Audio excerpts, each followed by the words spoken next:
الرحمن الرحيم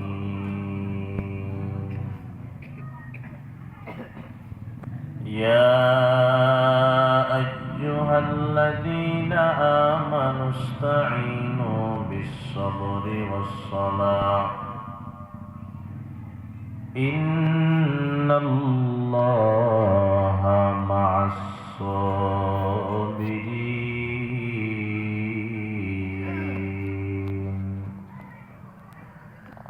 قال النبي صلى الله عليه وسلم: لا طاعة لمخلوق في معصية الخالق، أو كما قال النبي عليه الصلاة والسلام. صدق الله مولانا العظيم،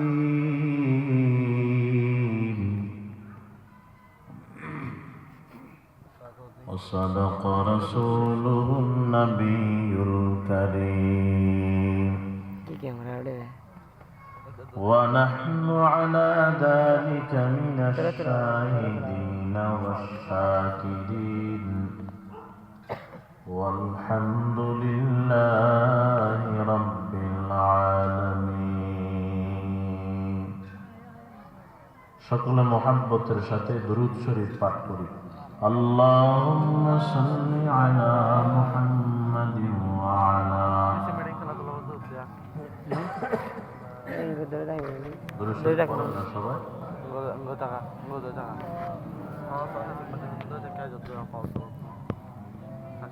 كما صليت على إبراهيم وعلى آل إبراهيم إنك حميد مجيد. اللهم بارك على محمد وعلى آل محمد كما باركت على إبراهيم وعلى إنك حميد مجيد. আল্লাহ যাদেরকে জবান দিয়েছে জবান খুলে মোহাব্বতের সাথে কয়েকবার জিকির করে লা ইলাহা ইল্লাল্লাহ।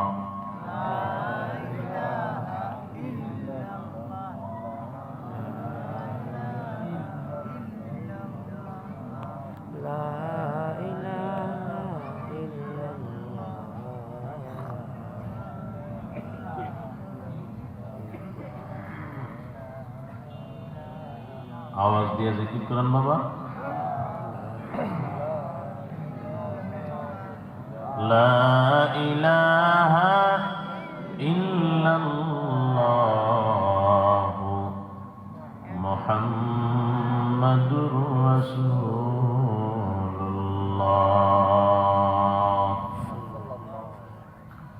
अमल से बनती है ये जन्नत भी जहन्नम, अमाल से बनती है ये जन्नत भी जहन्नम। ये खाक अपनी फितरत में न नारी है न नूरी, ये खाक अपनी फितरत में न नारी है न नूरी। बगैर जो अमाल हो इखलास व तक़वा, बर्बाद तेरे जिंदगी आए होश नजरमंद, बर्बाद तेरे जिंदगी आए होश नजरमंद। इखलास की अमाली जन्नत की हमरा,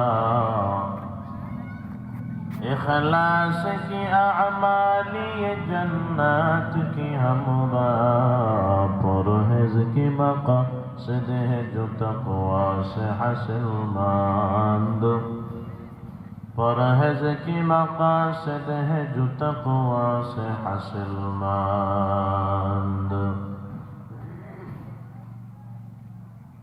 अल्हम्दुलिल्लाह दयामय रब्बुल आलमीনের দরবারে অসংখ্য গণিত শুকর যে রব্বে কায়নাত দয়াময়া মোহাব্বত করে আমাদেরকে হযরত আয়েশা রাদিয়াল্লাহু তাআলা আনহা মহিলা হিফজ মাদ্রাসার হাফেজা ছাত্রীদেরকে বোরকা প্রদান উপলক্ষে বার্ষিক সবাই আসার বসার তৌফিক দান করেছেন। এজন্য প্রথমে ওই মালিকের দরবারে এখানে সকলে মিলে উচ্চ আওয়াজে কালিমাতুশ শুকর আদায় করি। সকলে জবান খুলে পড়ি আলহামদুলিল্লাহ। লক্ষ কোটি দরুদ ও সালাম বিশ্ব মানবতার কান্ডারি মুক্তির দিশারি জনাব মুহাম্মদুর রাসূলুল্লাহ সাল্লাল্লাহু আলাইহি ওয়াসাল্লামের উপর। মুহতারাম হাজিরিন, মাসনুন খুতবা ও দুরূদ শরীফের পর আপনাদের সামনে পবিত্র কালামুল্লাহ থেকে একখানা আয়াত তিলাওয়াত করেছি। পয়গম্বর আরবি সাল্লাল্লাহু আলাইহি ওয়াসাল্লামের অসংখ্য অগণিত আহাদিস শরীফ থেকে ছোট্ট একখানা হাদিসের টুকরা পাঠ করেছি। চেষ্টা করব আয়াত এবং হাদিস খানাকে সামনে রেখে অল্প সময়ের ভিতরে কিছু কথা বলার। রব্বুল আলামিন ইখলাসের সহিত আমলের নিয়তে আমাকে বলার, আপনাদের সবাইকে শ্রবণ করার তৌফিক দান করুন। সকলে জবান খুলে পড়ি আমিন। লম্বা সুরে আলোচনা করে আপনাদেরকে কষ্ট দেওয়ার নিয়ত নাই। অল্প সময়ের ভিতরে আল্লাহ তৌফিক দিলে কিছু কথা বলে আপনাদের থেকে বিদায় নেওয়ার চেষ্টা করবো ইনশাআল্লাহ। অল্প সময়ের জন্য আমরা বসতে একটু রাজি আছি না ইনশাআল্লাহ? সবাই রাজি আছেন ইনশাআল্লাহ? আল্লাহ তৌফিক দান করেন। নিজের জীবনের কত দামি দামি সময় নষ্ট হয়ে গেছে বিভিন্ন জায়গায় গল্প গুজব, টেলিভিশনের ঘরে, বিভিন্ন আড্ডায়। আজকে মালিকের জন্য, আখিরাতের জন্য, নিজের আখিরাতকে সফল করার জন্য আল্লাহর ওয়াস্তে অল্প সময় দিলে কোনো অসুবিধা নাই তো? তাহলে একটু বসতে পারবো তো ইনশাআল্লাহ? দোয়া পর্যন্ত আল্লাহ তৌফিক দান করেন। আর জোরে বলেন আমিন।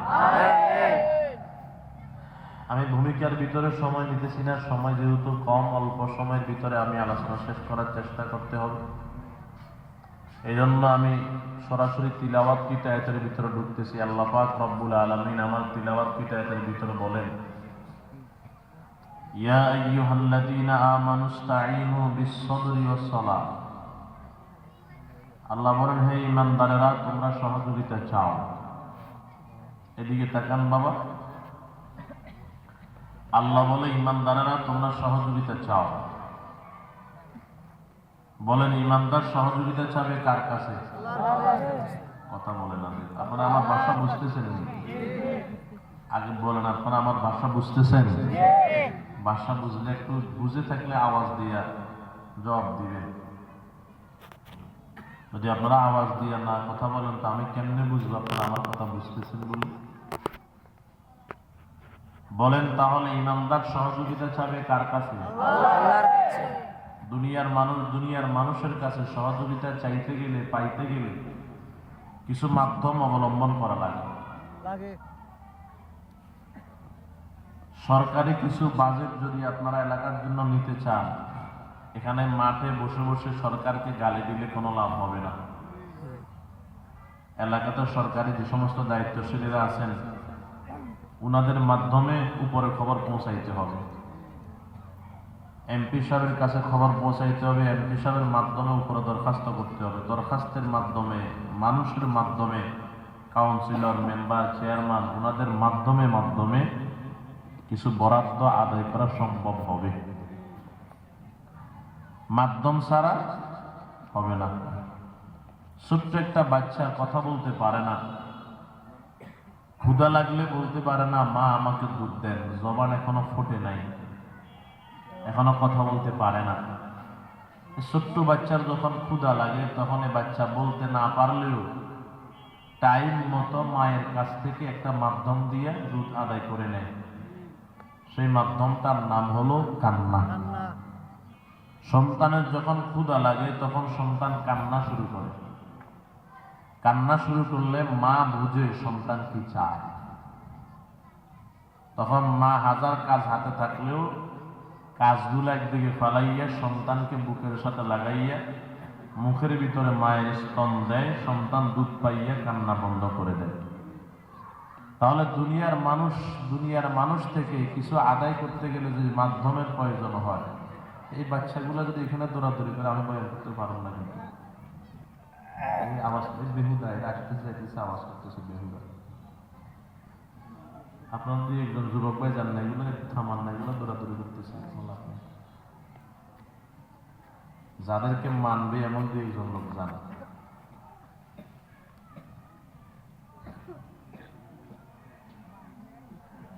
হ্যাঁ,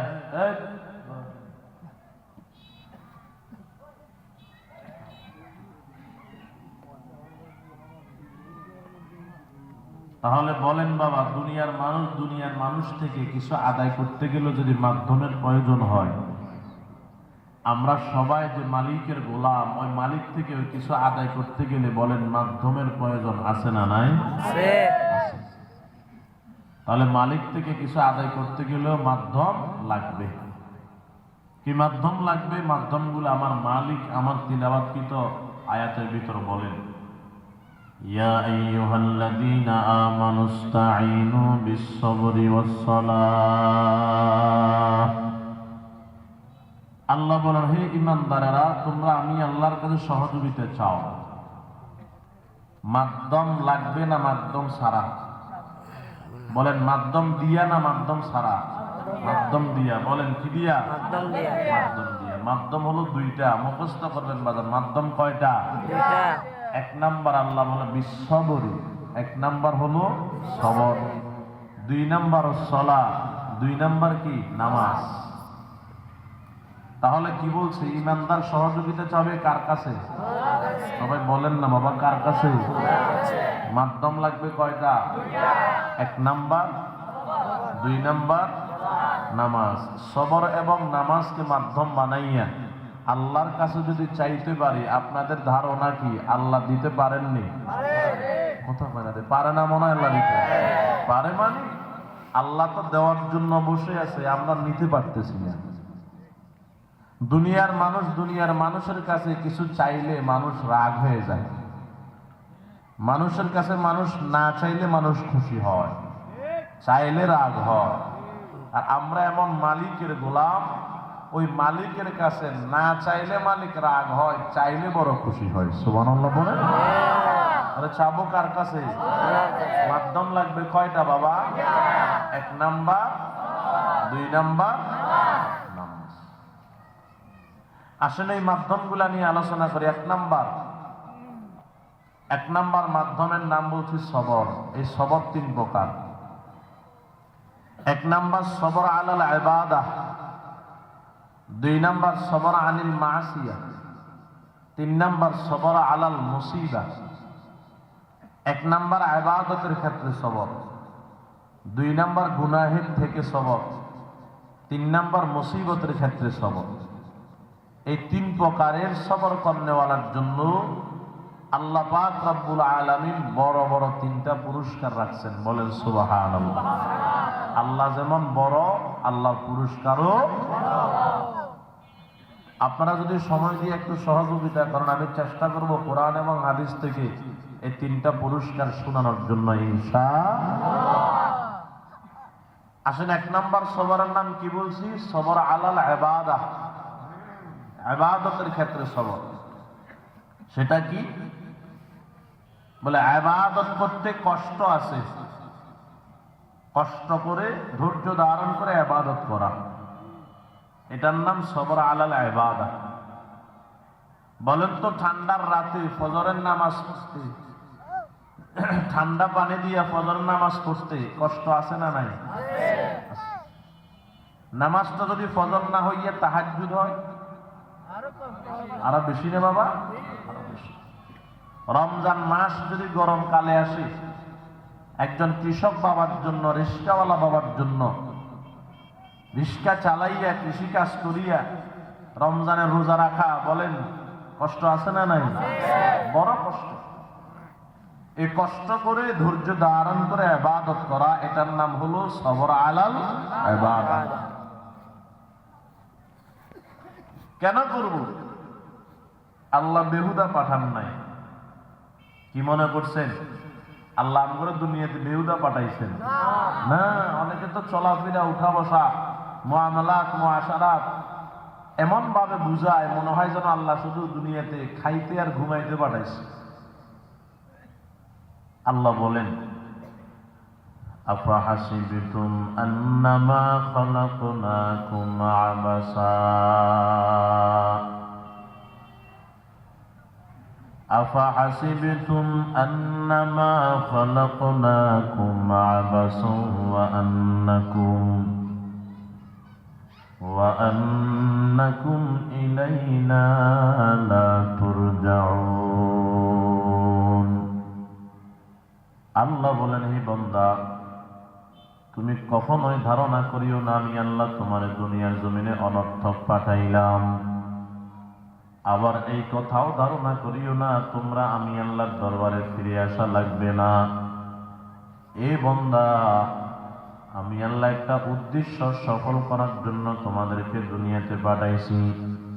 একদিন আগে হোক, একদিন পরে হোক, তোমাদের সবাইকে আমি আল্লাহর দরবারে হাজিরা দেওয়া লাগবে। বলেন ঠিক কিনা? এ মুসলমান আমার বাবা, খেয়াল করেন, এই দুনিয়ার জমিনে আমরা কেউ অনর্থক আর বেকার বেহুদা আসি নাই। দুনিয়াতে চিরস্থায়ী থাকবো বিষয়টা এমনও নয়। বান্দা বলে, আল্লাহ অনর্থক তো পাঠান নাই, বেকার তো পাঠান নাই, তো পাঠাইছেন কেন একটু জানতে চাই। আল্লাহ বলেন, ওয়ামা খালাকতুল জিন্না ওয়াল ইনসা ইল্লা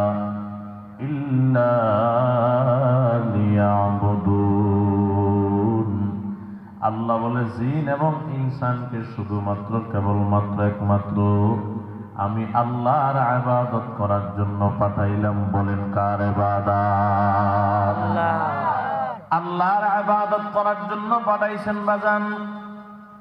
আমি বলছিলাম ওই ইবাদতটা করতে বড় কষ্ট আছে, কষ্ট ছাড়া ইবাদত করা যায় না। কষ্ট না থাকলে বাজান ইবাদত সবাই করত, নামাজ কেউ বাদ দিত না। কষ্ট না থাকলে রমজান মাসের রোজা কেউ বাদ দিত না, সবাই রোজা রাখত।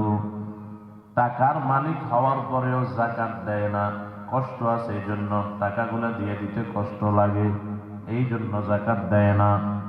টাকা থাকার পরেও এর বাজান খেয়াল করেন 7-8 লক্ষ টাকা খরচ করে হজ করতে যায় না, যাইতে বড় কষ্ট আছে। টাকা খরচ করতে কষ্ট আছে, এই জন্য যায় না। বুঝতে পারলাম তাহলে ইবাদত করতে কষ্ট আছে রে বাবা। তবে খেয়াল করেন, কারো জন্য কথাটা হয়তো নতুন হইতে পারে। খেয়াল করেন বাবা, যদিও ইবাদত করতে বড় কষ্ট, এই জন্য একদল এই ইবাদতকে কষ্টই বানায় রাখছে। এরা ইবাদতে ডুব দিলে কষ্ট পায়। আর একদল আল্লাহর বান্দা আছে ইবাদতকে কষ্টের জিনিস বানান নাই। যদিও ইবাদত কষ্টের জিনিস, এই ইবাদতের ভিতরে ডুব দিলে একদল বড় মজা পায়। আছে না না? একদল ইবাদতের ভিতরে ডুব দিলে কষ্ট পায়, আর একদল ইবাদতের ভিতরে ডুব দিলে বড় মজা পায়। এরে বাজান, একদল ফজরের নামাজ পড়তে পারে না, আব্বা অনেক কষ্ট করিয়া তারে মসজিদে নেয়, তারপরেও সে কষ্ট পায়। আর একদল আছে তারে ডাকা লাগে না, বয়স তার 70-80 বছর, ঘড়িতে মোবাইলে অ্যালার্ম দেওয়া লাগে না, কিন্তু নিজে নিজে ঘুম থেকে উঠিয়া যায়। এরা কষ্ট করিয়া মসজিদে গিয়া যখন বাজান নামাজের ভিতরে দাঁড়ায় যায়, রুকু করে, সেজদা করে, তখন একটা মজা পায়, মজা। একদল আছে বাজান নামাজের ভিতরে দাঁড়াইলে কষ্ট পায়। ইমাম সাহেব কেরাত এত লম্বা করতেছে কেন, এর কাছে কষ্ট লাগে। আরেক দল দেখবেন বলবে ইমাম সাহেব কেরাতটা যদি আর একটু লম্বা করতেন বড় ভালোই লাগতো, বড় মজাই লাগে, এর কাছে ইবাদত মজা লাগে। এই মুসলমান আমার বাবা, দেখবেন 25-30 বছরের যুবকেরা অনেকে রোজা রাখতে পারে না। আসেনি এদিকে? নাই মনে হয়। এদেরকে জিজ্ঞাসা করবেন তুমি রোজাটা রাখো না কেন, বলবে বড় কষ্ট। আর দেখবেন আরেক দল 80 বছর মুরব্বী রোজা রাখে, রোজা ভাঙে না। এর যদি জিজ্ঞাসা করেন বাবা এত কষ্ট করে রোজাটা রাখার দরকার কি, পারলে তো ভাঙতেও পারেন। তখন আল্লাহর এই 80 বছর বান্দায় জবাব দেয়, প্রয়োজনে রোজার জন্য জীবন দিতে রাজি, 1 মিনিটের জন্য রোজা ভাঙতে রাজি নাই, এমন আছে না? না, একদল ইবাদতের ভিতরে কষ্ট পায় আর একদল ইবাদতের ভিতরে বড় মজা পায়। এরে বাজান খেয়াল করেন, এমন কিছু কাজ আছে যেগুলাতে বাহ্যিক ভাবে দেখতে দেখা যায় কষ্ট, কিন্তু ভিতরে মজা। ঠিক নেই? কষ্টের ভিতরে মজা আছে বাবা। খেয়াল করেন বাবা, বোঝানোর জন্য বলতেছে, বেয়াদবি মাফ করবেন, উদাহরণ দিতেছে বোঝানোর জন্য কষ্টের ভিতরে মজা কেমন। ছোট্ট একটা নদী, দুই পাশে দুইজন যুবক যুবতী একে অপরের সঙ্গে প্রেম প্রীতি ভালোবাসা মহাব্বত করছে, একজন আর একজনকে ছাড়া বাঁচে না।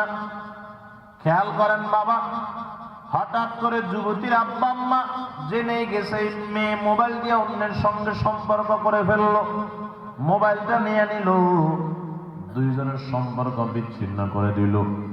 যদি এই গাঢ় সম্পর্কের ভিতরে, মজার সম্পর্কের ভিতরে, গভীর সম্পর্কের ভিতরে যদি মোবাইলটা নিয়ে যোগাযোগ বন্ধ করে দেয়, আর ভালো লাগবে নি? লাগবে ভালো? না না বাজান, ঘুম হারাম হয়ে যাবে, খানা হারাম হয়ে যাবে, এরে বাজান সাজসজ্জা হারাম হয়ে যাবে। এ বাজান দিন যাইতে রাত যাইতে বড় কষ্ট হবে। দিন যায় রাত যায়, যুবতীর সঙ্গে যুবকের কোনো সম্পর্ক নাই। মাস পাড়ি দিল, হঠাৎ করে একদিন যুবক ফোন দিয়া দিল, যুবতী ফোন দিল, ও বন্ধু আজকে 1 মাস পর্যন্ত তোমার সঙ্গে আমি যোগাযোগ করতে পারি নাই। কই কেন? আব্বা আম্মা যোগাযোগ করতে দেয় নাই, যোগাযোগ বন্ধ করে দিছি। এটা আব্বার মোবাইল, আমার মোবাইল আব্বা নিয়ে নিছে, আজকে থেকে তোমার সঙ্গে আবার যোগাযোগ করতে পারুম না। তবে আজকে রাত্রে একটা অফার আছে, যদি আজকে রাত্রে তুমি আমার বাড়িতে আসতে পারো দেখা করার জন্য, আজকে দেখা করা যাবে, আব্বা আম্মা থাকবে না। যদি এমন একটা অফার বাজার যুবকের দেয়, বলেন না এই যুবক আর এই রাত্রিবেলা ঘুমাইতে পারেনি? পারে বুঝি? না না, ঘুম হারাম। কেমনে যাবে বন্ধুর বাড়িতে আর কেমনে দেখা করবে? এই মুসলমান আমার বাবা, রাত্র একটা সময় দিবে, একটা দৌড়। ওই যে নদীর কিনারায় বলছিলাম বাজান, দুই পাশে দুইজন মানুষের মাঝখানে একটা নদী, নদীর কিনারায় গিয়া দেখে না নৌকা নাই, মাঝি নাই, কেমনে পাড়ি দিবে? এখন নৌকার জন্য অপেক্ষা করতে গেলে সকাল হয়ে যাবে, বন্ধুর সঙ্গে দেখা হবে না। আবার যদি এই কনকনে শীতের রাত্রে পানিতে নামিয়া যায়, বড় কষ্ট, পানি বড় ঠান্ডা। এখন করবে কি? কয় না না, কষ্ট লাগলে আমার কোনো অসুবিধা নাই, বন্ধুর সঙ্গে আজকে দেখাই করা লাগবে।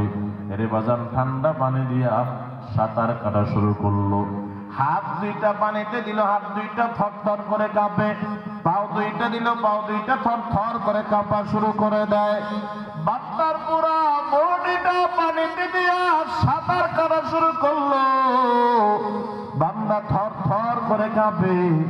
বুঝে থাকলে বলবেন বাজান, শারীরিক ভাবে যত কষ্ট পায়, এই বান্দার মনটা খুশি না নারাজ? কথা কয় না? খুশি রে বাজান, খুশি। কয় কেন? নদীটা পাড়ি দিতে পারলেই তো বন্ধুর সঙ্গে দেখা হয়ে যাবে, শারীরিক কষ্ট পাইলেও কোনো অসুবিধা নাই। এই জন্য এই কষ্টের ভিতরে বরং মজা পায়, বরং মজা পায়। এই কক্সবাজারের মুসলমান খেয়াল করেন বাবা, আল্লাহর বান্দা 80 বছর বয়স হয়ে গেল, ফজরের নামাজের 1 ঘন্টা আগে মসজিদে গিয়া ঠান্ডা পানি দিয়ে ওযু করে তাহাজ্জুদ নামাজ আদায় করে, ফজরের নামাজ আদায় করে।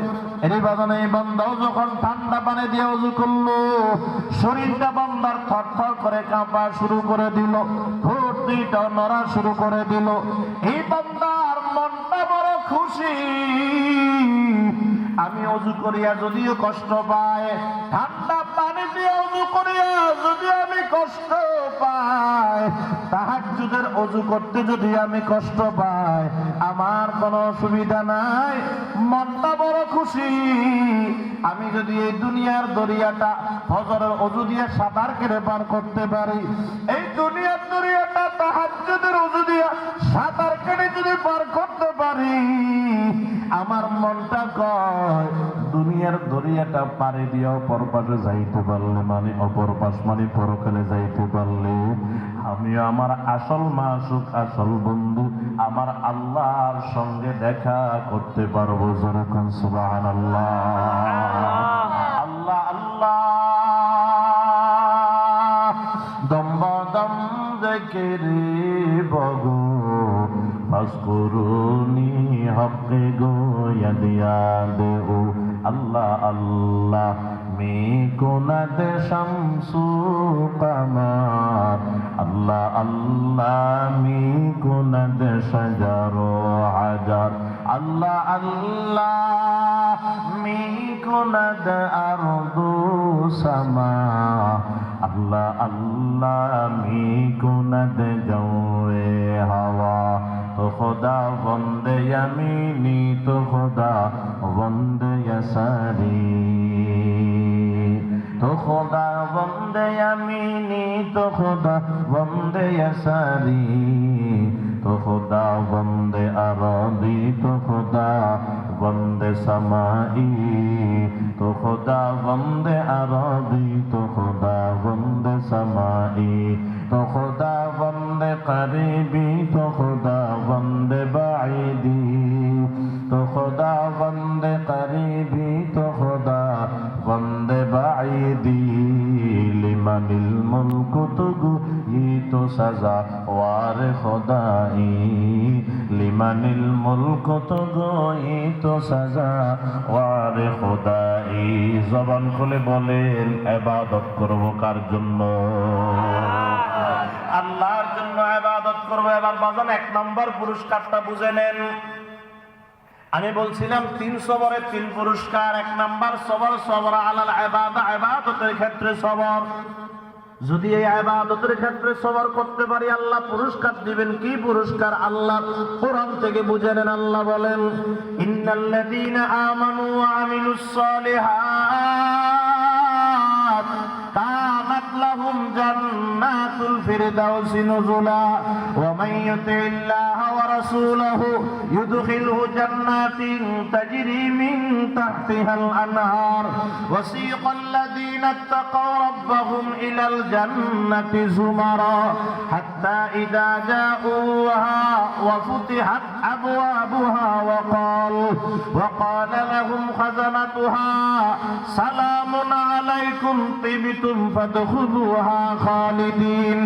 আল্লাহ বলে 1 নম্বর বান্দা যদি ঈমানটা আনার পর যদি নেক আমল করতে পারো, নেক আমল মানে বান্দা ইবাদত, যদি ইবাদতটা করতে পারো, এরে বান্দা তুমি আমাকে দিবা ইবাদত, আমি আল্লাহ তোর ইবাদত এবং আমার রহমতকে সমন্বয় করিয়া ইবাদত এবং রহমতের বিনিময়ে আমি আল্লাহ তোরে পুরস্কার দিয়া দিব আমার জান্নাত।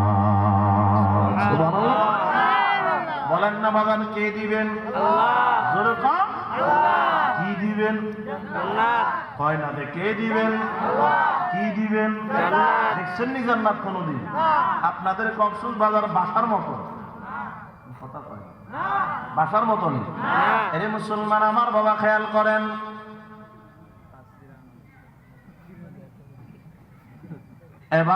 ইবাদতের বদৌলতে আল্লাহ জান্নাত দিবেন। জান্নাতটা কেমন আল্লাহর পয়গম্বর বলেন, উম্মত তোমরা কোনদিন চোখ দিয়া দেখো নাই, কর্ণ দিয়ে শুনো নাই, অন্তর দিয়ে কল্পনাও করো নাই। সুবহানাল্লাহ পড়ে। আল্লাহর পয়গম্বর বলে জান্নাতটা কেমন একটু ধারণা দিবা জান। আল্লাহর পয়গম্বর বলেন জান্নাতটা কেমন শুনো। হাসর ময়দানে আল্লাহ বান্দারে দুই ভাগে ভাগ করে দিবেন। এক ভাগ জান্নাতি, এরা চিরস্থায়ী জান্নাতি, এদের ব্যাপারে কোনো কথা নাই। আরেক দল হলো জাহান্নামী। এই জাহান্নামীরা দুই দল, একদল চিরস্থায়ী জাহান্নামী, আরেক দল জাহান্নামে কিছুদিন জ্বলিয়া এরা জান্নাতে যাবে। দুনিয়াতে যে গুনাহ করছিল ওই গুনার কারণে জাহান্নামে কিছুদিন জ্বলতে থাকবে, সেখানে জ্বলিয়া তারপর জান্নাতে যাবে। আল্লাহর পয়গম্বর বলেন যারা জান্নাতে যাওয়া এরা আস্তে আস্তে আস্তে আস্তে জান্নাতে যাওয়া শুরু করবে। এক পর্যায়ে সবাই জান্নাতে চলে যাবে, মাত্র একজন বাকি থাকবে, সে এখনো জাহান্নামে জ্বলতে থাকবে। এরে বাজান, তার কাছে শুধু কালিমাটা আছে, আর কিছু নাই, কোনো নেক আমল নাই। আল্লাহর পয়গম্বর বলেন যে জাহান্নামে এখনো জান্নাতে যায় নাই, জাহান্নামে আছে, এক পর্যায়ে আল্লাহকে বলবে আল্লাহ জান্নাত দেন আর না দেন, একটু আমার জাহান্নাম থেকে বের করে দেন। আল্লাহ বলবে আর কিছু চাইবানি? বলবে না মালিক, আর কিছু চাবো না। আল্লাহর পয়গম্বর হাদিস বলতেছে, খেয়াল করেন বাবা, আল্লাহ বলবে ফেরেশতা এই বান্দার জাহান্নাম থেকে বের করে দাও। জাহান্নাম থেকে বের করে দিবেন। বের হইয়া সামন দিয়ে তাকায় দেখবে সুন্দর একটা বৃক্ষ দেখা যায়। আল্লাহ বৃক্ষের গোড়ায় যাইতে পারলে মনটা খুশি হয়ে যাইত। আল্লাহ বলবে তুমি না বলছো আর কিছু চাইবা না? বান্দা বলবে আল্লাহ এটাই শেষ চাওয়া, আর কিছু চাবো না। আল্লাহ বলবে ফেরেশতা বান্দার বৃক্ষের গোড়ায় পৌঁছায়া দাও। সেখানে পৌঁছে যাবে, সেখানে গিয়ে সামন দিয়ে তাকায় দেখবে এর চাইতে আরো সুন্দর একটা বৃক্ষ দেখা যায়। আল্লাহ বৃক্ষের গোড়ায় যাইতে পারলে মনটা খুশি হয়ে যাইত। আল্লাহ বলবে তুমি না বলছো আর কিছু চাইবা না? বান্দা বলবে আল্লাহ এটাই শেষ চাওয়া, আর কিছু চাবো না। আল্লাহ পাক বলবে ফেরেশতা এই বান্দারে দ্বিতীয় বৃক্ষের গোড়ায় পৌঁছায়া দাও। দ্বিতীয় বৃক্ষের গোড়ায় চলে যাবে, সেখানে গিয়ে বান্দা সামন দিকে তাকায় দেখবে এর চাইতে আরো সুন্দর একটা বৃক্ষ দেখা যায়। আল্লাহ বৃক্ষের গোড়ায় যাইতে পারলে মনটা খুশি হয়ে যাইত। আল্লাহ বলবে তুমি না বলছো আর কিছু চাইবা না? বান্দা বলবে আল্লাহ এটাই শেষ চাওয়া, আর কিছু চাবো না। আল্লাহ বলবে তৃতীয় বৃক্ষের গোড়ায় পৌঁছায়া দাও।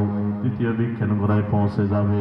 এরে বাজান, তৃতীয় বৃক্ষের গোড়ায় গিয়া সেখান থেকে এবার সামন দিকে তাকায় দেখবে আর কোনো বৃক্ষ দেখা যায় না। এবার সামন দিকে তাকাইলে সরাসরি আমার মালিকের জান্নাতটা দেখা যায়। সুবহানাল্লাহ বলে। আয় আল্লাহ আপনার জান্নাত তো বড় সুন্দর দেখা যায়, জান্নাতে একটু যাইতে দিলে মনটা খুশি হয়ে যাইত। আল্লাহ পাক বলবে তুমি না বলছো আর কিছু চাইবে না? বলবে আল্লাহ এটাই শেষ চাওয়া, আর কিছু চাবো না।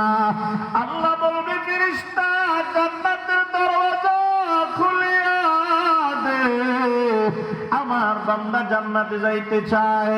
এরে বাজান, ওসমান ইবনে হাসান ইবনে আহমদ শাকির আল খাবাবি রাহমাতুল্লাহি আলাইহি লেখেন বান্দা জান্নাত খুলে দেওয়ার পরে একটা দর দিয়ে জান্নাতে ঢুকে যাবে। সেখানে গিয়ে আল্লাহকে বলবে আল্লাহ এত দামি জান্নাত যদি একটু সামান্য জায়গা করে দিতেন আমি থাকতাম বড় আরামের জান্নাত। আল্লাহ বলবে তুমি না বলছো আর কিছু চাইবে না? বলবে আল্লাহ এটাই শেষ চাওয়া, সামান্য একটু জায়গা করে দেন। আল্লাহ পাক বলবে সামান্য জায়গা নয়, আমি আল্লাহ তোমাকে সারা দুনিয়ার সমান একটা জান্নাত দিয়ে দিলাম। জোরকান সুবহানাল্লাহ। আল্লাহ পাক বলবে আর কি লাগবে বল? বলবে এটা দেন। বলবে নিয়ে যাও। আর কি লাগবে? এটা দেন, নিয়ে যাও। আর কি লাগবে? ওইটা দেন, নিয়ে যাও। আর কি লাগবে? এটা দেন, নিয়ে যাও। এভাবে চাইতে থাকবে বাবা। আর কি লাগবে? এটা দেন, নিয়ে যাও। আর কি লাগবে বল? এক পর্যায়ে বলবে আল্লাহ আর কিছু লাগবে না। আল্লাহ বলবে না, বল তোর কি লাগবে, আমি আল্লাহ তোরে দিব। বান্দা বলবে আল্লাহ আর কিছু লাগবে না। আরে বল, আমি আল্লাহ তোরে দিব। বান্দা বলবে আল্লাহ আর কিছু লাগবে না। আল্লাহ বলবে তোর লাগুক আর না লাগুক, আমি আল্লাহ তোর 10 দুনিয়ার সমান একটা জান্নাত আজকে পুরস্কার দিয়া দিলাম। জবান থাকতে বলেন সুবহানাল্লাহ। বান্দা তখন বলবে আয় রব আতাস্তাহজিউ মিন্নি ওয়া আনতা রব্বুল আলামিন। আয় রব, ও মালিক, আতাস্তাহজিউ মিন্নি, আপনি কি আমার সঙ্গে মজাক করতেছেন নাকি ঠাট্টা করতেছেন? ওয়া আনতা রাব্বুল আলামিন, অথচ আপনি তামাম জাহানের রব। আরে আপনি আমার সঙ্গে রব হয়ে তামাম জাহানের রব হয়ে মজাক করলে কাটেনি। আরে জাহান্নামের আগুনে জ্বলতে জ্বলতে ফিরে সামরা নাই, আপনি 10 দুনিয়ার সমান জান্নাত দিবেন। আল্লাহ বলে না না, আমি আল্লাহ মজাক করি নাই, আমি আল্লাহ তোমার সঙ্গে ঠাট্টা করি নাই। আমার বন্ধু যে বলছে তুমি কি শোনো নাই, শুধু কালিমার মালা নিয়ে আসতে পারলে আমি আল্লাহ কালিমার বদৌলতে তার 10 দুনিয়ার সমান জান্নাত দিয়ে দিব। আল্লাহর বান্দা তখন জান্নাতে খুশি হয়ে যাবে। আল্লাহ পাক বলবে আসো, আমি আল্লাহ তোর জন্য জান্নাত বানায় রাখছি। এরে মুসলমান আমার বাবা, উসমান ইবনে হাসান ইবনে আহমদ শাকির আল খবাবি রাহমাতুল্লাহ আলাইহি লেখেন, এই বান্দা জান্নাতের ভিতর ঢুকে যাবে, দুইটা দেখবে তার জন্য দামি দামি মহল বানায় রাখছে। একটা তো দুইটা দেখবে দামি দামি 70টা খাট সাজায় রাখছে। একটা খাটের উপর ওইটা দেখবে দামি দামি 70টা বিছানা বিছায় রাখছে। একটা বিছানা ওইটা দেখবে দামি দামি 70 প্রকারের দস্তরখান বিছায় রাখছে। একটা দস্তরখান ওইটা দেখবে দামি দামি 70 প্রকারের প্লেট সাজায় রাখছে। একটা প্লেট ওইটা দেখবে দামি, একটা প্লেটের কিনারায় গিয়া দেখবে দামি দামি 70 প্রকারের নাস্তা বানায় রাখছে। একটা নাস্তা বান্দা মুখের ভিতরে দিবে, কেউ বলে 40 থেকে 50, কেউ বলে 70 থেকে 80 বছর পর্যন্ত ওই নাস্তার স্বাদ বান্দার মুখ থেকে দূর হবে না। সুবহানাল্লাহ। এরে বলেন জান্নাতটা কেমন হবে, জান্নাতের খানা কেমন হবে? খেয়াল করেন বাবা, এই দুনিয়ার জমিনে যত দামি খানা হোক বাজান, বারবার খাইলে বিরক্ত হয়ে যায় শুধু একটা জিনিস ছাড়া।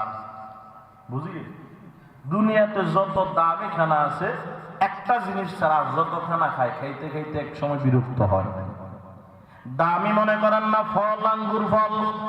সকাল 7টায় যদি তারা আঙ্গুর ফলের নাস্তা দেয়, আবার 9টায় দিল, আবার 11টায় দিল, বোঝানোর জন্য বলতেছি, আবার 1টায় দিল, আবার 3টায় দিল, শুধু আঙ্গুর ফলের নাস্তা, আবার 5টায় দিল, আবার সন্ধ্যা 7টায় দিল, আবার রাত 9টায় দিল আঙ্গুর ফলের নাস্তা, আবার একই নাস্তা রাত 11টায় দিল। এতবার যদি দেয় বলবে তোর ঘরে কি আর কিছু নাই? কথা কয় না, কথা কয় না, বলবে না? খাইতে খাইতে বিরক্ত, কি ভালো খানা খাবেন, গোস্ত, আরে ভালো লাগে না, আবার মাছ পাকা, মাছ খাইতে খাইতে বিরক্ত, আরে বাদ দে, শাকসবজি পাকা। কথা কয় না, ঠিক নেই? শুধু একটা জিনিস দুনিয়াতে আছে, যত খায় কোনোদিন বিরক্ত হয় না, ওই জিনিসটার নাম হলো পানি। বিশ্বাস হইল না? বিশ্বাস হইল না? এর বাদাম সকাল 7টায় কয় তৃষ্ণা লাগবে, দিল পানি। 9টায় কয় তৃষ্ণা লাগলো, দিল পানি। 11টায় কয় তৃষ্ণা লাগলো, দিল পানি। খেয়াল করেন বাদাম 2টায় আবার খানা খাইয়া খাইলো পানি। আসরের পরে নাস্তা করিয়া খাইলো পানি। মাগরিবের পরে দোকানে গিয়ে নাস্তা করে খাইলো পানি। এসার পরে ভাত খাইয়া খাইলো পানি। এর বাজান খেয়াল করেন রাত্র 11টার সময় ঘুমাইতে গেছে, স্বামী কয় তৃষ্ণা লাগছে, বিবি যদি কয় ধরেন পানি, স্বামী কয়নি আর কত খামো, বাদ দে। কথা কয় না, কয় না, কইবনি কোনদিন? এদিকে তাকান বাবা, সারা দিন পানি খাইছে, সারা জীবনটা পানি খাইছে, 80 বছর বয়সে মৃত্যুবরণ করতেছে, এখনো তো হাত করে তাই পানি দিয়ে বুঝে না। কথা ঠিক নি কোন না? চামচ কাটিয়ে কাটিয়ে পানি দেয়নি, হাতুড়ে থাকে আর পানি দিতে আছে। কত কলসি গেছে খবর নাই, 1 সপ্তাহের ভিতরে। এত খানা খাইলো, রমজান মাস আসছে, আসরের নামাজ পড়ে ক্লান্ত হয়ে গেল, সারাদিন গরম পড়ছে, খুব গরম, লম্বা দিন রোজা রাখছে। বিকেল বেলায় আসরের নামাজ পড়ে দোকানে এসে অনেক কিছু নিছে, আজকে আজান দেব, সব সাইজ করে এলাম। বুঝেননি? আসরের পরে এমন হালত হয় না, এক কলসি পানি দিলেও সাইজ করে এলাম, কোনো অসুবিধা হবে না, শুধু আজানটা দেও। বাজারে গিয়া ফল ফ্রুট নিল, পেঁয়াজ বেগুনি, আলুর সব, বেগুনির সব, কি কয় ডিমের সব, জিলাপি, সব কিছু বাড়িতে নিল, আজকে আজান দিলেই সব সাইজ করে এলাম। লেবুর শরবত করো, বেলের শরবত করো, রুয়াবজার শরবত করো। আমি যে কথাগুলো বলতেছি আপনারা বুঝতেছেন না? আল্লাহ বুঝতেছেন? হ্যাঁ, লেবুর শরবত করলো, রুয়াবজার শরবত, বেলের শরবত। দেখবেন রমজান মাসে কিছু আল্লাহর বান্দারা আছে পুরা টেবিল ইফতারে সাজাইয়া ছবি তুলিয়া ফেসবুকে দেয় আজকে গরিবের আয়োজন। কথা দেয় না মানে গরিব লেখে একটু ফুটানি দেয় যে আমি বহুত কিছু করছি। গরিব শব্দটা লেখছে আজকে গরিবের আয়োজন, মানে একটু ফুটানি করলো আর কি। মানে তোমরা ভালো নেই, দেখো আমি পুরা টেবিল ঘুরে রয়েছি ইফতারে। এগুলা দেওয়া ঠিক কথা কয় না, ঠিক নেই না। সব কিছু সাজাইলো, এদিকে তাকান বুঝানোর জন্য বলতেছি। ইফতার আগে রাখলো লেবুর শরবত, এ রাখলো রুয়াবজার শরবত, এ রাখলো বেলের শরবত, এ রাখলো পানি। সবার পরে পেয়া লাগে না তো, ফল ছিবলে পানি বেরোয়, সবার পরে রাখছে। একটা খেজুর নিয়ে বসে রয়েছে, আজান দিলেই খেজুরটা মুখের ভিতরে দিছে মনে করেন না খেজুর মুখের ভিতরে। সত্য করে বলবেন খেজুরটা চাবাইয়া আগে লেবুর শরবত, রুয়াবজার শরবত, বেলের শরবত এগুলা ধরে না আগে পানি ধরে? কথা কয় না, কি ধরে বাবা? পানিটা ধরে এমন ভাবে একটা টান মারে, এক গ্লাস টানিয়া বেরোস হয়ে যায়। বিবিকে এগুলা খাইবা না, তো রাগ করে এগুলা আরেক গ্লাস ফ্রিজের পানি দে। সারাদিন তো খাইলো, পানির তৃষ্ণাকে মরে গেছে না। না, যত পানি খাই তত ভালো লাগে। এবার খেয়াল করেন, পানির দিকে তাকান, এদিকে তাকান। এই পানিতে উন্নত মানের কোনো কালার নাই, উন্নত মানের কোনো স্বাদ নাই, উন্নত মানের কোনো ঘেরানো নাই। আসেনি কি কথা বলতে আসেনি বাবা? উন্নত মানের কোনো ঘেরান নাই, উন্নত মানের কোনো স্বাদ নাই, উন্নত মানের কোনো কালারও নাই। এবারে পানির ভিতরে যদি একটা আকর্ষণ হয়ে থাকে, বলেন জান্নাতের খানায় কেমন আকর্ষণ হবে? আল্লাহু আকবার বললেন না বাবা? আল্লাহু আকবার। এ মুসলমান আমার বাবা খেয়াল করেন, জান্নাতের খানা কেমন হবে রে বাবা? এই দুনিয়াতে আমি বলছিলাম বাজান, একটা খানা একদিনে যদি 10 বার দেয় মানুষ বিরক্ত হয়ে যায়। জান্নাতের খানা কেমন হবে জানেননি? একই খানা, মনে করেন না এই খানাটা জান্নাতের ভিতরে একই দিনে একই খানা 100 বার খাইতে দিছে। 100 বারের পরে যদি একটু পরে এই খানাটা আবার বন্দারে খাইতে দেয়, বন্দা মনে করবে আমি জীবনে এই খানা আজকে প্রথম দেখছি। সুবহানাল্লাহ বলবেন না? শুধু খাইতেই চাইবে, জান্নাতের খানা খাইতেই চাইবে। ও মুসলমান আমার বাবা, আজকে রেস্টুরেন্টে যান, কাবাব ঘরে যান, কাবাব হাউসে যান, সেখানে গেলে আপনি বলবেন আমার একটা মরগের রান দেন। বুঝেননি? মরগের রান বুঝেন না? বুঝেন? বলবে একটা পোড়া মরগের রান দেন। বলে বয় বেটা 10 মিনিট বসতে, তখন রাগ হয় না, বসে যত সময় নিবে তত ভালো করিয়া বানাইয়া দিবে। কথা কন্যা ঠিক নেই? এরে মুসলমান আমার বাবা, কিন্তু জান্নাতে গেলে জান্নাতের খানা বলবে আমার একটা মরগ দেন। জান্নাতে কইব নি 10 মিনিট বইয়েন না? কথা কয় না, কইব না? আরে বাজার না না না, জান্নাতের খানা কেমন হবে? বান্দা তাকায় থাকবে, পাখি উড়াল দিয়া যাইতেছে। এই পাখিটা মনে মনে শুধু মনে মনে বলবে আল্লাহ, পাখিটা যদি খাইতে পারতাম। মনে মনে এরাদা করতে দেরি, ওই পাখিটা বান্দার সামনে বুনা হইয়া আসতে দেরি হবে না। শুধু মনটা চাইবে খাও খাও, খাইতে খাইতে। জান্নাতে কত কিছু আল্লাহ দিয়েছেন, নেয়ামতের শেষ নাই। জান্নাতে সব কিছু আছে, একটা জিনিস জান্নাতে নাই। বুঝেননি? জান্নাতে কয় জিনিস নাই? একটা জিনিস কি নাই? বাথরুম। কি মনে করছেন বাথরুম আছে জান্নাতে? নিয়ে না যায় একদিন বলেছেন কেন আপনারা? জান্নাতে বাথরুম নাই তো। এখন রুজির খামো, খাইয়া কি করবো? খাইবেন মানে পেট ভরবে, গলা ভরবে, নাক পর্যন্ত খাবে, এরপরে শুধু দিতে চাইবে। কেমন ফল? এই যে ফল শুধু সামনে ঝুলতে থাকবে। কি মনে করেন সুবহানাল্লাহ যে একবার বলছেন, এখন আলহামদুলিল্লাহ আল্লাহু আকবার যে বলছেন, প্রতি বলার সাথে সাথে জান্নাতে এক একটা ফলের গাছ তৈরি হইতে আছে। সুবহানাল্লাহ সুবহানাল্লাহ কয় না? দেখছেন নি? যেরকম সুবহানাল্লাহ গাছ তৈরি হইতেছে, আপনার সামনে ফল ঝুলতে থাকবে, তো আপনার গান লাগবে, খাইতে থাকবে। রাসূল বলেন মেরাজের রজনীতে আমি জান্নাতে গিয়েছি, দেখছি 60টা নহর জান্নাতে প্রবাহমান। 1 নাম্বার বিশুদ্ধ পানির নহর, 2 নাম্বার বিশুদ্ধ দুধের নহর, 3 নাম্বার বিশুদ্ধ খাবারের নহর, 4 নাম্বার বিশুদ্ধ মধুর নহর। 4টা নহর চলে। আজকে 1 কেজি মধু কিন্তু অনেকের খবর হয়ে যায়। ওখানে তো মধুর একবারে আপনার ড্রেন দিয়ে মধু যাইতে, নহর দিয়ে মধু যাইতেই থাকবে। যেটা মনে চাইবে ওটা খাইতে পারবে। এখন জান্নাতে এই গ্রামযুক্ত খানা যত মনে চাইবে খাইবে খাইবে, খাইতে খাইতে যখন নাক পর্যন্ত হইব এখন করবে কি, এখনো তো খাইতে চাইবে। দুনিয়ার খানা তো খাইয়া যাক মনে হয় বাথরুমে গিয়ে সারাইলেন, হিয়ানে কি করবেন, হিয়ানে তো কোনো বাথরুম নাই, তো বান্দাটা আরো খাইতে মন চাইবে। রাসূল বলেন তখন কি হবে জানেন, বান্দা একটা ঢেকুর দিবে আর শরীর দিয়ে একটা ঘাম বের হয়ে যাবে, একই ঘামে পেটের সব খানা হজম হয়ে পেট খালি হয়ে যাবে। সুবহানাল্লাহ পড়ে আবার খাইবে, আবার এমন অবস্থা, আবার খাইবে, আবার এমন অবস্থা। বলেন না বাজান, ওই জান্নাতে যাইতে মন চাইনি? চায় না রে, চায় না, চায় না। কার কাছে চায়? দুইটা হাত আল্লাহরে দেখায়া দেন। আল্লাহ কবুল করেন, জোরে বলেন আমিন। হাত নামান। তাহলে সবর কয় প্রকার? কথা কয় না, কয় প্রকার? এক নাম্বার সবর আলাল ইবাদা, ইবাদতের ক্ষেত্রে সবর। ইবাদতের ক্ষেত্রে সবর করলে পুরস্কার কি? জান্নাত। বলেন কি? জান্নাত। দুই নাম্বার সবর আনিল মাসিয়া, গুনাহের থেকে সবর। সময় কমের জন্য আমি সংক্ষেপ করে দিলাম, খেয়াল করেন বাবা। দুই নাম্বার সবর আনিল মাসিয়া, গুনাহের থেকে সবর। সেটা কি?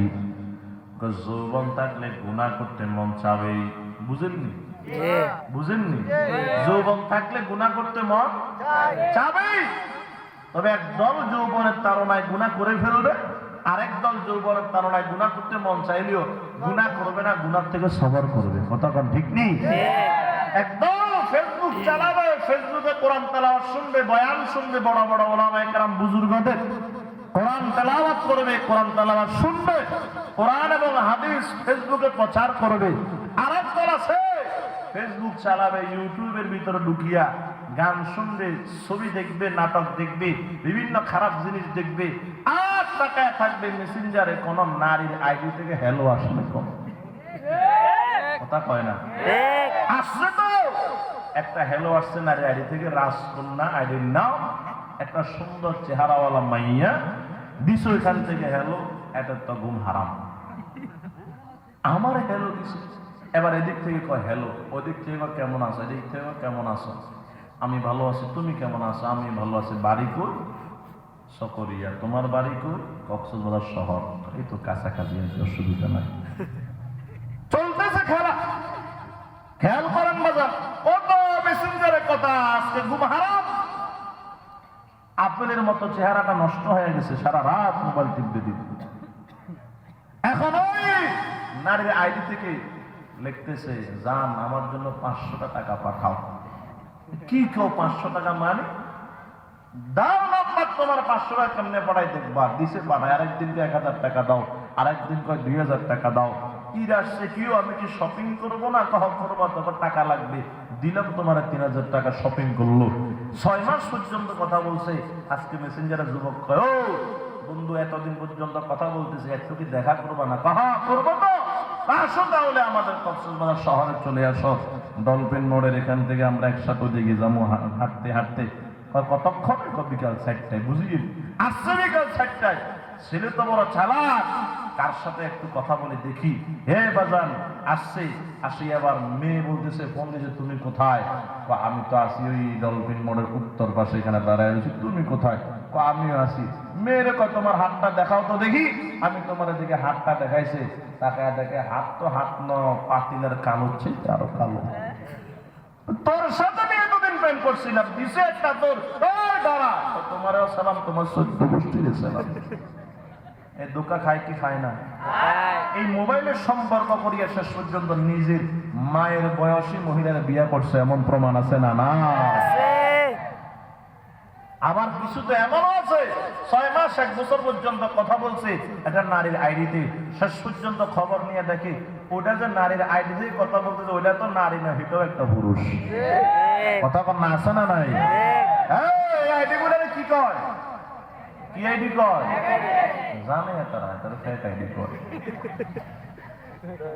আল্লাহ বুঝার তৌফিক দান করেন, বলে না আমি। এগুলা কি দুনিয়াতে চলতেছে না? আমরা মনে করতেছেন মিথ্যা বানায় বলতেছি আমি, চলতেছে এগুলা। এক একটা যুবক নাই, ধ্বংস হয়ে গেছে এগুলার কারণে। আল্লাহ বুঝার তৌফিক দান করেন, জোরে বলে না আমি।